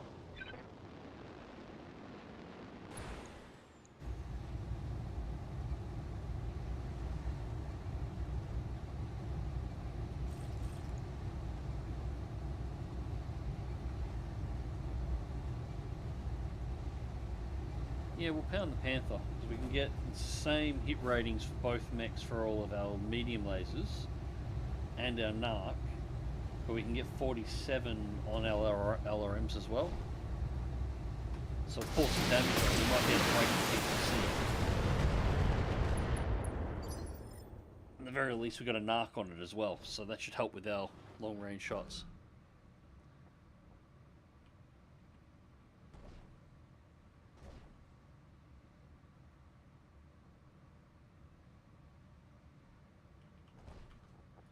Good to go. Right, let's...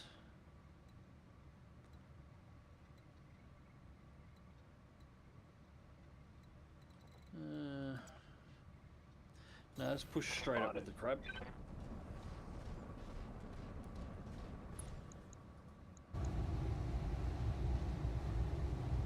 85, 70, 93. I think we'll push the Panther.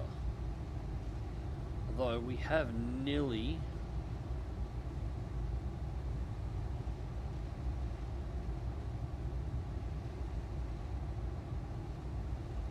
No, we'll roll on. We'll roll on the Valkyrie because it looks like we've already stripped it out. If we get a good hit in the center... Target confirmed. Let's hit him hard. Apparently not a good enough hit. Center torso is completely opened up though, so if he presents his front Waiting for at orders. all, we can wreck him now.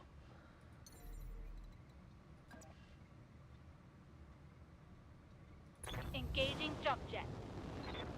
Jab jump.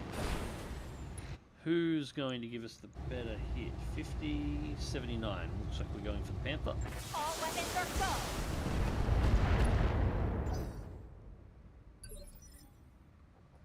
Commander. Acknowledged. Hey Toasted, yep, fresh campaign. This is our third mission in Battletech Advanced, so we are at January 3061. Target confirmed. Right.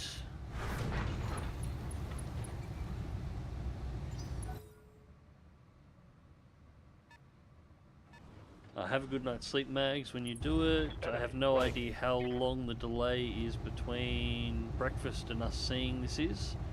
Broadcast and us seeing this is. No, this is live, dude. Internal damage.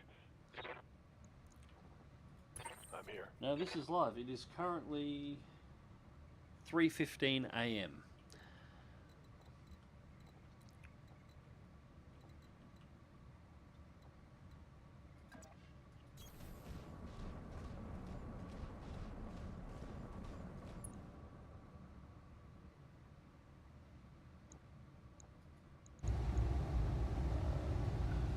Confirmed. Cut a hole. He's gonna be a turd. So what was the rest of that message? I'll try and beam some of my birthday cheer and magic at you for one. Oh nice, happy birthday to you too, mate. Sorry I didn't catch that one earlier.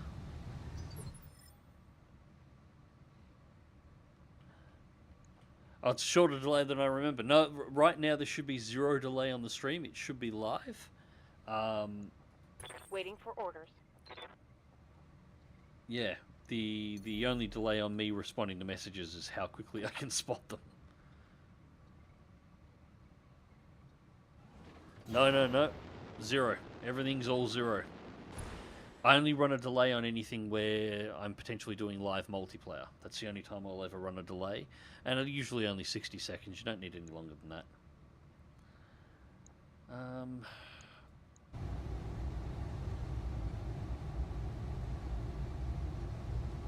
got a little bit too close. Oh, we'll pull the LRMs out. Confirmed. Mess him up. Mess him up good. I've been feeling the itch for Battletech 3061 myself. Really wish we can get a new Battletech game from Harebrained Schemes. Paradox and Microsoft continue to say no. I think it's more Paradox. Microsoft doesn't care. Microsoft is completely cool. That's why for all of Microsoft's problems, I am happy they're the ones who own the IPs at the moment. Because they have no restriction. If you're willing to pay the licensing fees, and they're usually not terrible with the licensing fees, as far as, IP owners, what they normally charge, they're normally pretty reasonable, as I understand it.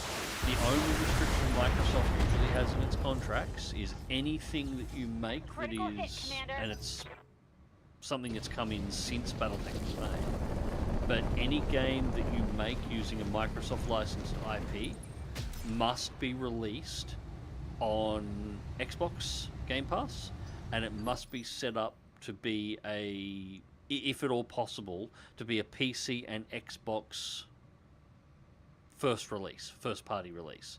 It can be put onto other games, other consoles later if you want, but it must be, if it's going to be on consoles, it must be on Xbox, and it must be on the Xbox Game Pass listing. That's their only restrictions that they have, which is Receiving you. pretty reasonable.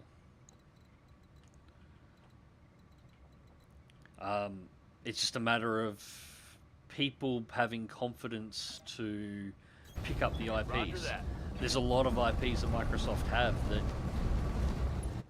nobody licenses because there's a lack of confidence in the IPs. People have forgotten about them. Like Mission Force, for example. There's a huge amount of lore to do a huge mech game based on Mission Force Cyberstorm. Or the entire Earthsiege, Battletech Earthsiege universe. But nobody's talked about that since probably somewhere around 2000, 2001. So it's a 25 years since its last mention. You know, you got to know it exists to actually go looking for it. And then if you do go looking for it, you know, if you're going to make a game, most people want to try and get access to an IP. If you're going to get an IP from Microsoft, that is, that they have confidence that people are going to know. I think that's a mistake myself. I think that's actually a really bad way of looking at things. I think bringing the legacy of some of these games back could actually be a really huge option for some people. But, Yes, Commander. you know, that's how it goes when people open their money around. If I had money, I would be looking for an Aerotech IP. I would be looking at Mech Commander IPs, and I would be looking at the Heavy Gear or the Earthsiege IPs. I would be looking at one of those. I'd like to build a mech game. Like a full-on hardcore mech Target sim. taken. Ah, damn. Let's do this.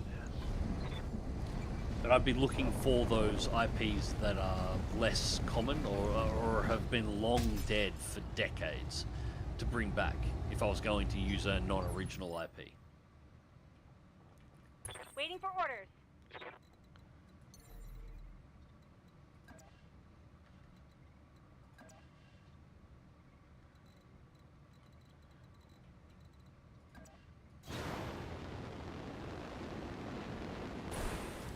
Battlezone could be a good one. Yeah, Battlezone would be a nice option. Come on, Tech Warriors. It's go time. So the problem is if you're dealing with pre-existing IPs, and it's where I think a lot of developers get hung up.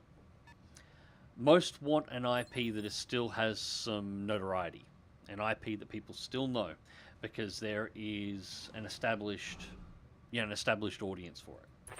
That's by. mostly what they're chasing. This is why there are so few new IPs.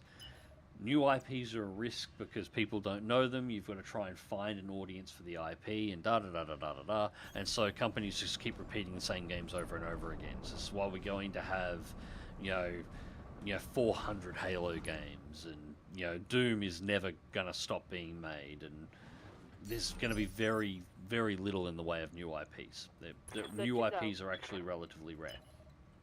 I think this is silly. On my way. But if you're Double really concerned about new IPs, bringing back a legacy IP that's been forgotten, people will remember it, or people will look up the old games, and you'll establish an audience quicker. But because it's a not a so well-known IP, you also have a lot of flexibility to play around with it. Because it's been dead and gone for so long, you can look at any parts of the IP, whether it be story or mechanically that were a little bit jank from back in the day, and you can do repairs on it without having to worry about people being so worried, getting up in arms that you're making changes. You can actually tweak things and improve things without having to, Commander?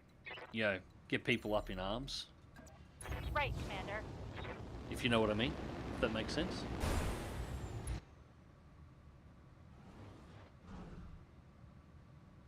Did you see the new indie mech game, Dev Undercourt Engines of Destruction? Yeah, I talked about it earlier on in the stream. I've got my name down for the next beta test, which is supposed to be this weekend, I think. I'm hoping I get in on that. I'd like to have a look at it. I knew the PvP side. With the mechanics they've put into it, I'm hoping they go for a Battletech feel. And go for a put in a single player storyline as well, a single player campaign or a co-op campaign, because the mechanics are just exactly what I'm looking for in a mech game. Everything, just the cockpits are set up nicely, the shooting, the movement looks really nice. I'm really hoping they do something with the single player side of things and don't just turn it into another multiplayer mech shooter. Because the problem is there are a few mech games around and they are PvP based, and they are okay. But the problem is they're PvP based. They're focused PvP. They basically all turn into War Thunder with mechs. And the popularity of that style of game it's not around there anymore.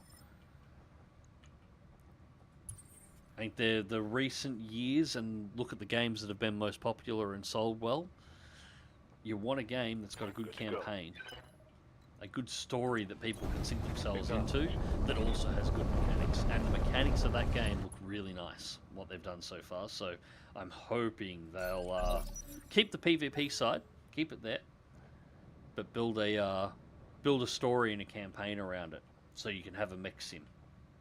And I think they'll do well.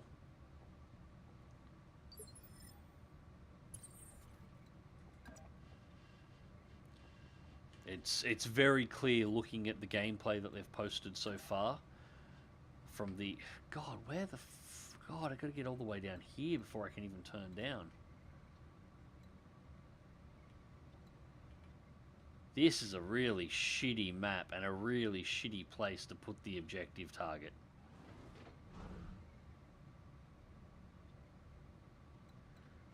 Alright, we'll keep walking. Moving out.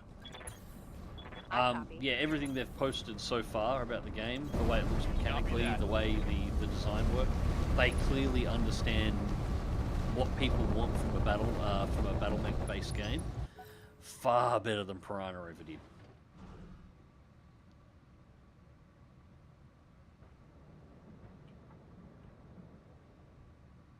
All it needs to have success, in my opinion, is a 4-player co-op roguelike, and you'll sell the game like hotcakes. No, it needs two things. You want to have, and I hesitate to say it, but it is correct. You want to have Coordinates received. some kind of open world Right, Commander. setting, not open world, like MechWarrior 5 Mercenaries, what we were discussing earlier on. The ability to jump between battle zones and having a large area where player has a lot of choice on where you go next. Because that opens up the options very quickly, rather than just having a linear gameplay. The difference between MechWarrior 5 Mercenaries and MechWarrior 5 Clans. MechWarrior 5 Clans only has like 5 mods for it at the moment, and nobody cares, because it's completely linear with a multiplayer section. But MechWarrior 5 Mercenaries has about half as many mods as Skyrim does, because it's an open world where you can make choices, so you can still... You know, you can choose to go where you want to go, and it gives a lot of flexibility to modders. It needs something like that. How they do it, whether or not it's planetary jumps, or whether or not it's moving around on a map, like a war map that's just based on a planet, doesn't matter. Just open up that flexibility, because you'll instantly get modders involved, which will extend the life of the game. And a co-op, as you said, a co-op story. Tell us about the world. Tell us about the world through the game. Moving to position. You don't have to copy Battletech. Battletech's story. Tell us about the story of your world. It's a world with tank-like mechs and fast-paced combat. How does that come about? Throw in some other vehicles in there. Throw in some infantry. Throw in some tanks. Make it a sim battle. And, yeah. It'll go through. And you'd get two things. You'd have the single-player side of things, which would keep people coming in and get more people involved. The PvP would be there to support the PvP, especially, and the co-op campaign would also be great as well. That'd get more people in, and then the open world and flexibility, you get modders coming in that are like, hey, we want to start throwing stuff at your game. And every game that can get modders involved heavily is a game that will always do well, because its lifetime, its shelf life, is extended hugely. take a look at every single game that's modded. Right now, MechWarrior 5 Mercenaries is more relevant than MechWarrior 5 Clans is, because there's still mods being made for Mercenaries. Clans, nobody bothered making mods for. Skyrim is still a relevant game because it's still getting mods.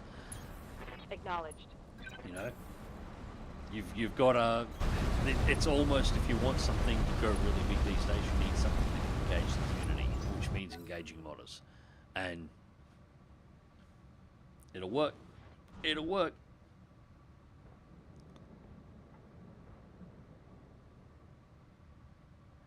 I mean, I'd say MechWarrior Living Legends is still better than MechWarrior Online. Toasted, the crap that I took this morning is better than MechWarrior Online.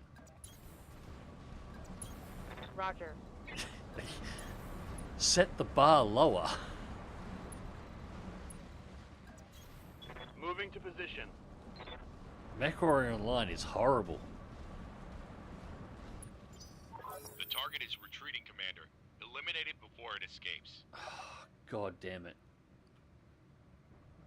And yeah, it's... that's shitty.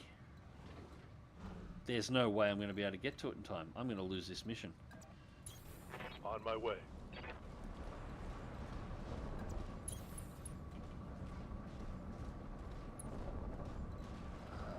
Damn it, damn it, damn it, damn it, damn it. How am I going to do this?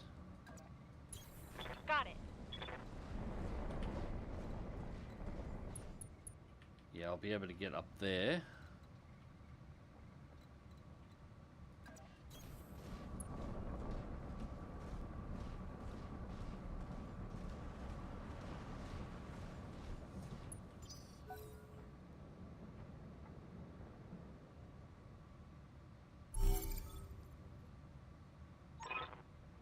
Yep. Mission successful. Okay, that was somehow a successful mission. I'm not entirely sure how.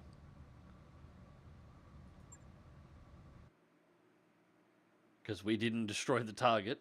The target fled. Huh.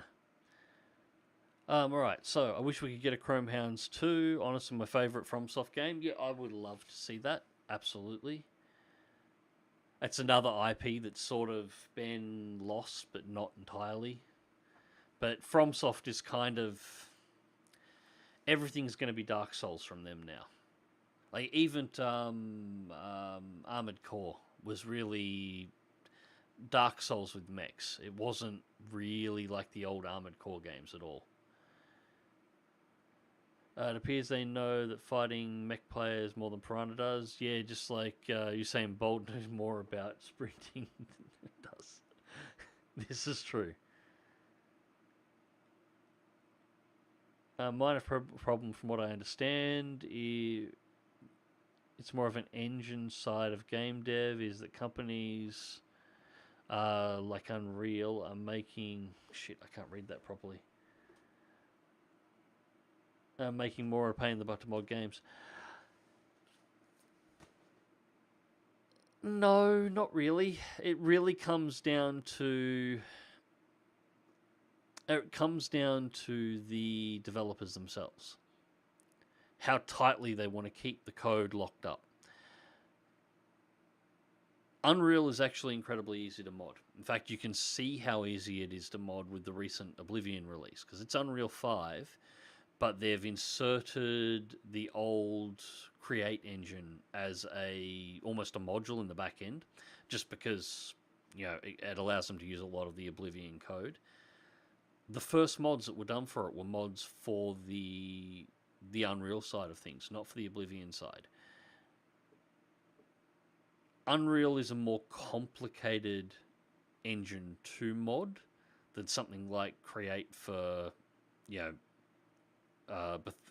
Bethesda's normal modding engine. But it is well known enough to mod.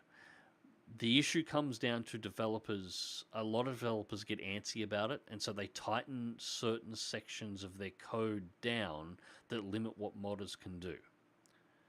This is a mistake. They need to stop doing this. everything that they make in their game is protected under copyright. If people get access to that code that they've left open, it's not going to cost them anything, but it could make a game that would be dead within 6 months of release because, you know, people have got it, they've played it for 6 months, and, you know, it's now an old game and they've moved on to new games. It can make a game that they're still playing 6 years later. But for some reason, there is a lot of developers out there that are still making the choice to lock down their own products to prevent modders from being able to mod them for whatever reason. As far as I'm concerned, with a lot of the IP, there are some IPs out there, okay, I kind of get that. There's a lot of them, they're shooting themselves in the foot. They're absolutely shooting themselves in the foot. Alright. Alright, Trench Bucket needs to get a bit of a fix. Javelin needs a new arm, but nobody lost anything. I don't know how we got a success on that mission. Alright, so we got 3 parts of the Panther, 3 parts of the Valkyrie. We are taking Panther parts. We're more likely to get a Panther in the long run, I think.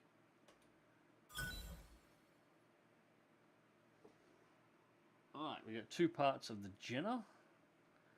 We got 2 parts of the Panther, and we got 2 parts of the Vulcan. So we've got half of a whole bunch of mechs now. We have a rifle revolver. 240 core engine and rifle ammunition. In hindsight, I probably should have grabbed the medium rifle. Not that I've got anything to mount it to.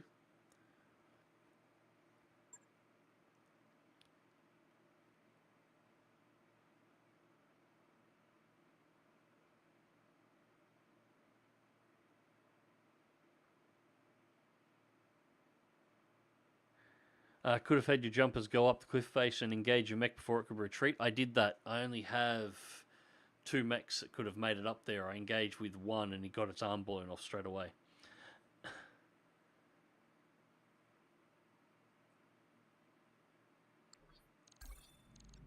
Or another Metal Wolf Chaos. Yeah, we'll get some mech repairs going, and then I think I'll read through the rest of chat, and then I think I'll call it a night here, guys. Oh, and Glitch is injured for 30 days, so we'll have to trade somebody out there. So we'll get the mech bay going first. Alright.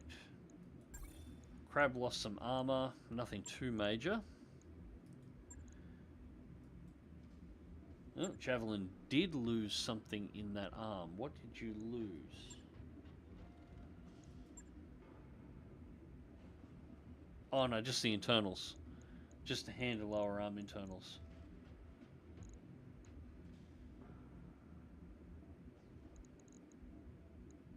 Yeah, that's it. That's all it needs. On it. I'll let you know when that's done. And Trenchy just lost some armor as well, so we can just run a repair. So those are all pretty easy. 5 days and she'll be up and running. Cool. I feel mad for putting the Rats, We Are Rats. We're going to wish you a birthday bash song on a loop all day. But I also just don't have the power to turn it off anymore. Could have gone with the 2X RL20 Infernos, yeah. Yeah, I probably should have had a better look at that. There's some nice weapons in there that I should have recovered. But that's alright, we're only 3 missions in, and I don't have a lot of platforms to play with at the moment, so we can get some more. We will have to have a little bit of a look on what we can get. To give you guys a bit of an idea, actually, what I will do is take a look at exactly what we've got in here. So we will do a quick save.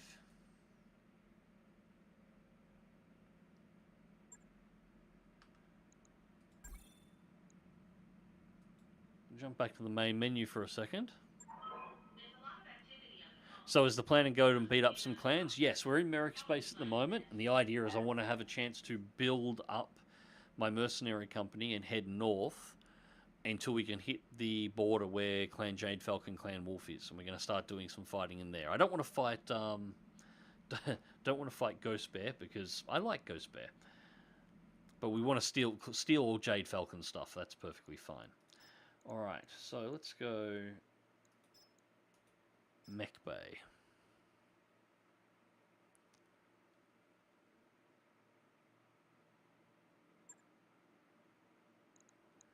Alright, so what have we got in the way of mechs in here? So this is everything we've got. So just through the lights. Alright, we have adders. So clans, adders, scrappers, Hollander. So the mech with a giant gauze cannon built around a gauze cannon. Badger tanks, clans, cougars. Cougar Primes, what is that one? Krasador, I'm not even sure what that is. Chevaliers. Disruptors. Reptars. Like this is just the light mech collection. So, and all the variants that are available for them.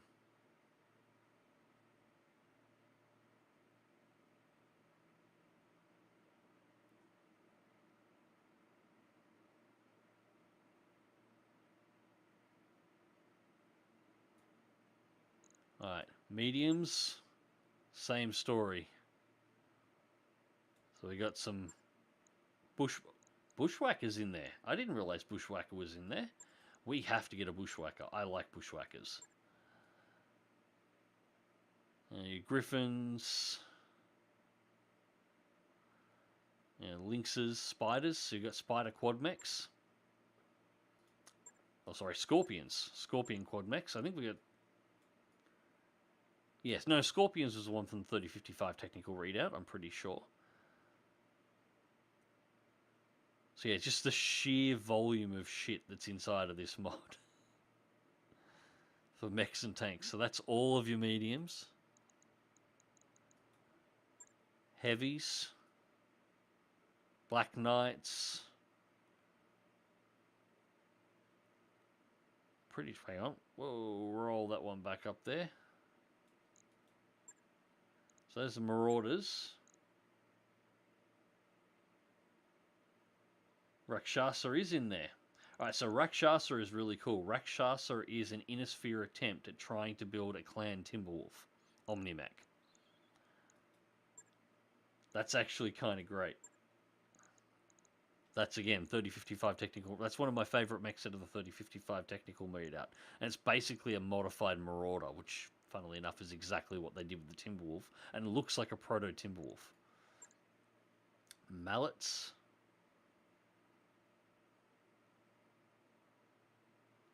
Loads of Warhammer variants. Catapults. It sucked too. Yeah, it might have sucked, but you know what? Like, I don't like it anyway. I'm an Innisphere guy over a clan guy, although I admit, Timberwolf is still one of my favourite mechs, although I prefer the old model. Actually, do they have the old model Timberwolf in here? Should be in the heavy section.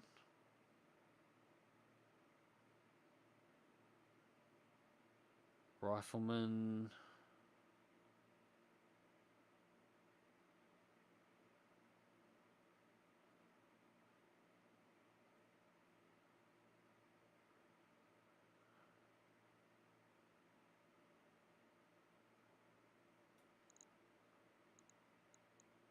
Where?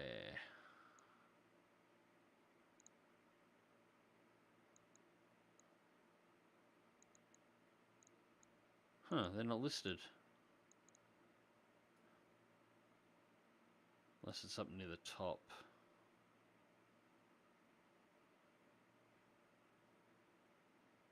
Odd. They're not listed in here. There might be mechs that aren't listed in here that are in this game too. Because I know the Timberwolf is in there. I've had my ass kicked by one before.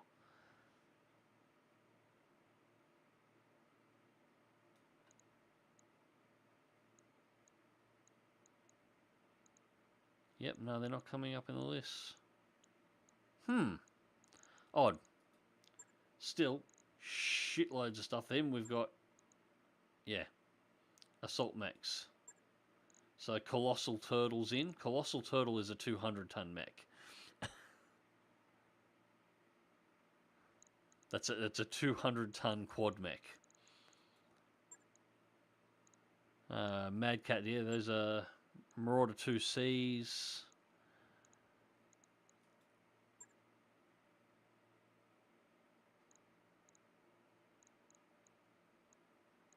Jesus, there's a lot of shit in here.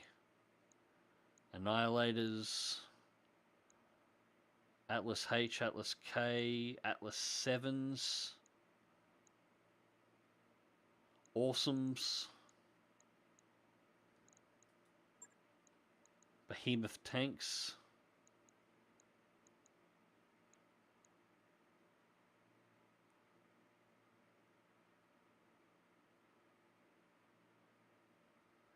The Hellcat is in the game. Yep. I like the MechWarrior 4 Mercs model of the Summoner over the one with the mismatch arms too. So we know that feeling of being arms based. Here's the thing. I like a lot of the remakes of mech designs that Piranha have done. But I think they need to put them into a time period. So the Clan Invasion Timberwolf should be the classic Timberwolf, right? The Timberwolf that Piranha redid would be post-Clan Invasion refit that they did later.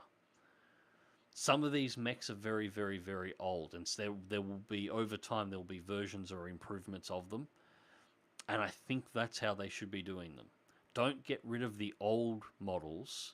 Keep the old models as older versions or original versions of the mechs, and then have them as technology starts coming back within the inner sphere. The newer models, so the Piranha redesigns, which all look new and shiny, which is one of my biggest complaints about them, these would be what these mechs have become as technology is advanced over time. So once they've started working out how to build mechs again, somebody looked at the Timberwolf and went, the clans looked at the Timberwolf and went, we can make some improvements on that. And at the same time, some of the inner sphere mechs, like say the Raven, from the old derpier looking Raven, which is the original bit of a prototype design, it's a little bit flared out, and they go to the nice sleek one they've got now. This is the new production model, the new Raven that we're building. Now we've got more factories up, and then you don't have to throw the legacy out, but you can actually show stuff over time. Because it's one of my biggest complaints about the Battletech universe overall. You have this mech, and this mech was apparently designed 400 years ago. And it's still in operation today. And they're still making them today. And they're making them exactly the fucking same as they were 400 years ago. We don't keep a car model for longer than 4 years. We don't keep a fighter plane model for longer than 10 without significant changes. Look at a Generation 1 1979 F-16 and look at one of the current Block 70 models. They're nothing alike. Especially once you've got the conforming fuel tanks and the rest of them on the outside. You know, the base chassis might be the same, but there's been a lot of changes over time. Yet in the Battletech universe, 400 years, and even once they've got the ability to manufacture mechs on, nobody looked at it and tried to change the design. You could fix that by using the original designs up to the redesigns and actually have a technology progression. I think that would work really well. Just having a quick look about what else is in there, and then I'm going to bring this one to a close, guys, I think. Some of the Titan, okay. And a Titan demolition tank. Holy crap. 1,680 armor on that thing. DRM 6s. AC 10s. Jesus. Everyone's become stupid in the Battletech future. Yeah, exactly. It's there's a lot of holes that could be fixed up really easily. Everything you need to fix them up is right there. Just somebody sort of competent has to be. Oh, the Night Star. They put that in there. That's MechWarrior 5 Mercs. That was made for. But yeah, they've somebody competent who's competent not just in game design but also in storyline to be able to grab and aware of the IP, its history, and all of its assets, who can grab everything, drag it together, and go, all right, we're going to fix this. It could be done. It could be done really easily, but it just none of the current IP holders have the ability to do it, unfortunately. I mean, Piranha couldn't even get the UI on screens in the mech cockpits, so expecting them to be able to fix problems like this. There's Goliath. There's another quad mech. That one is... what's its weight? The Goliath is little loved by Insphere mech warriors despite the machine's many advantages. So many multi-chassis scrap potential for free.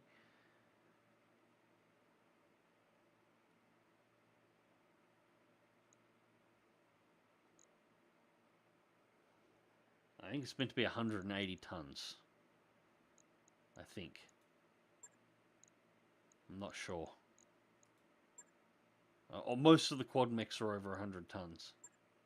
Salamander is in there. Naga 2s. And the original Nagas. There are definitely mechs that I know that are in here that aren't showing up on these lists as well. So I don't think this is all of the mechs, unless there's a search that I've got to do to bring them up. 2C Warhammers. Yeah, this gives you an idea of what's in the mod at the very least. There is a crap ton of mechs in this. So, yeah.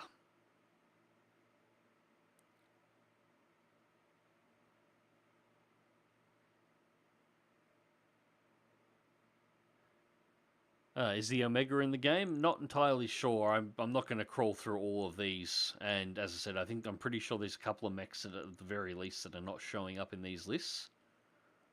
Ah, there's my behemoth. Cool. Yeah. I do agree on the time zones of mech share, like having different eras of Star Trek ships and different set art styles. Yeah, exactly. That's exactly how it should be treated. They've got these art. They've got all this art design that they own. Now, admittedly, some of the Lost mechs they've got to be a bit careful with. I'm not sure on what the ruling is. I think they can still use the art, but there might be some restrictions. That's the going back to the lawsuit stuff from the past. But you can work around that. But some of them are completely original designs, like the old Timberwolf design, the original Vulture designs, and so on.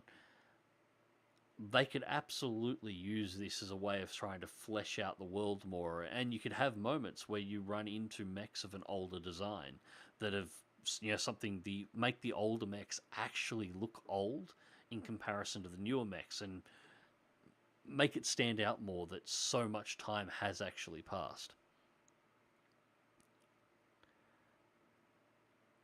And they forgot how to write things down. Yes, they did. Alright, guys, I'm going to bring this one to a close. Thank you for jumping in on this this unplanned and unadvertised stream. Hope you enjoyed having a look at Battletech Advanced Universe. I will be playing some more of this, absolutely. Now I have the channel back again, and my microphone just nearly fell over. It is really that time of night for me. So I'm going to bring this to a close now. We are at very early in the bloody morning, so I am going to go and get some sleep. Hope you guys enjoyed it, and we'll catch you all on the next one. Take care.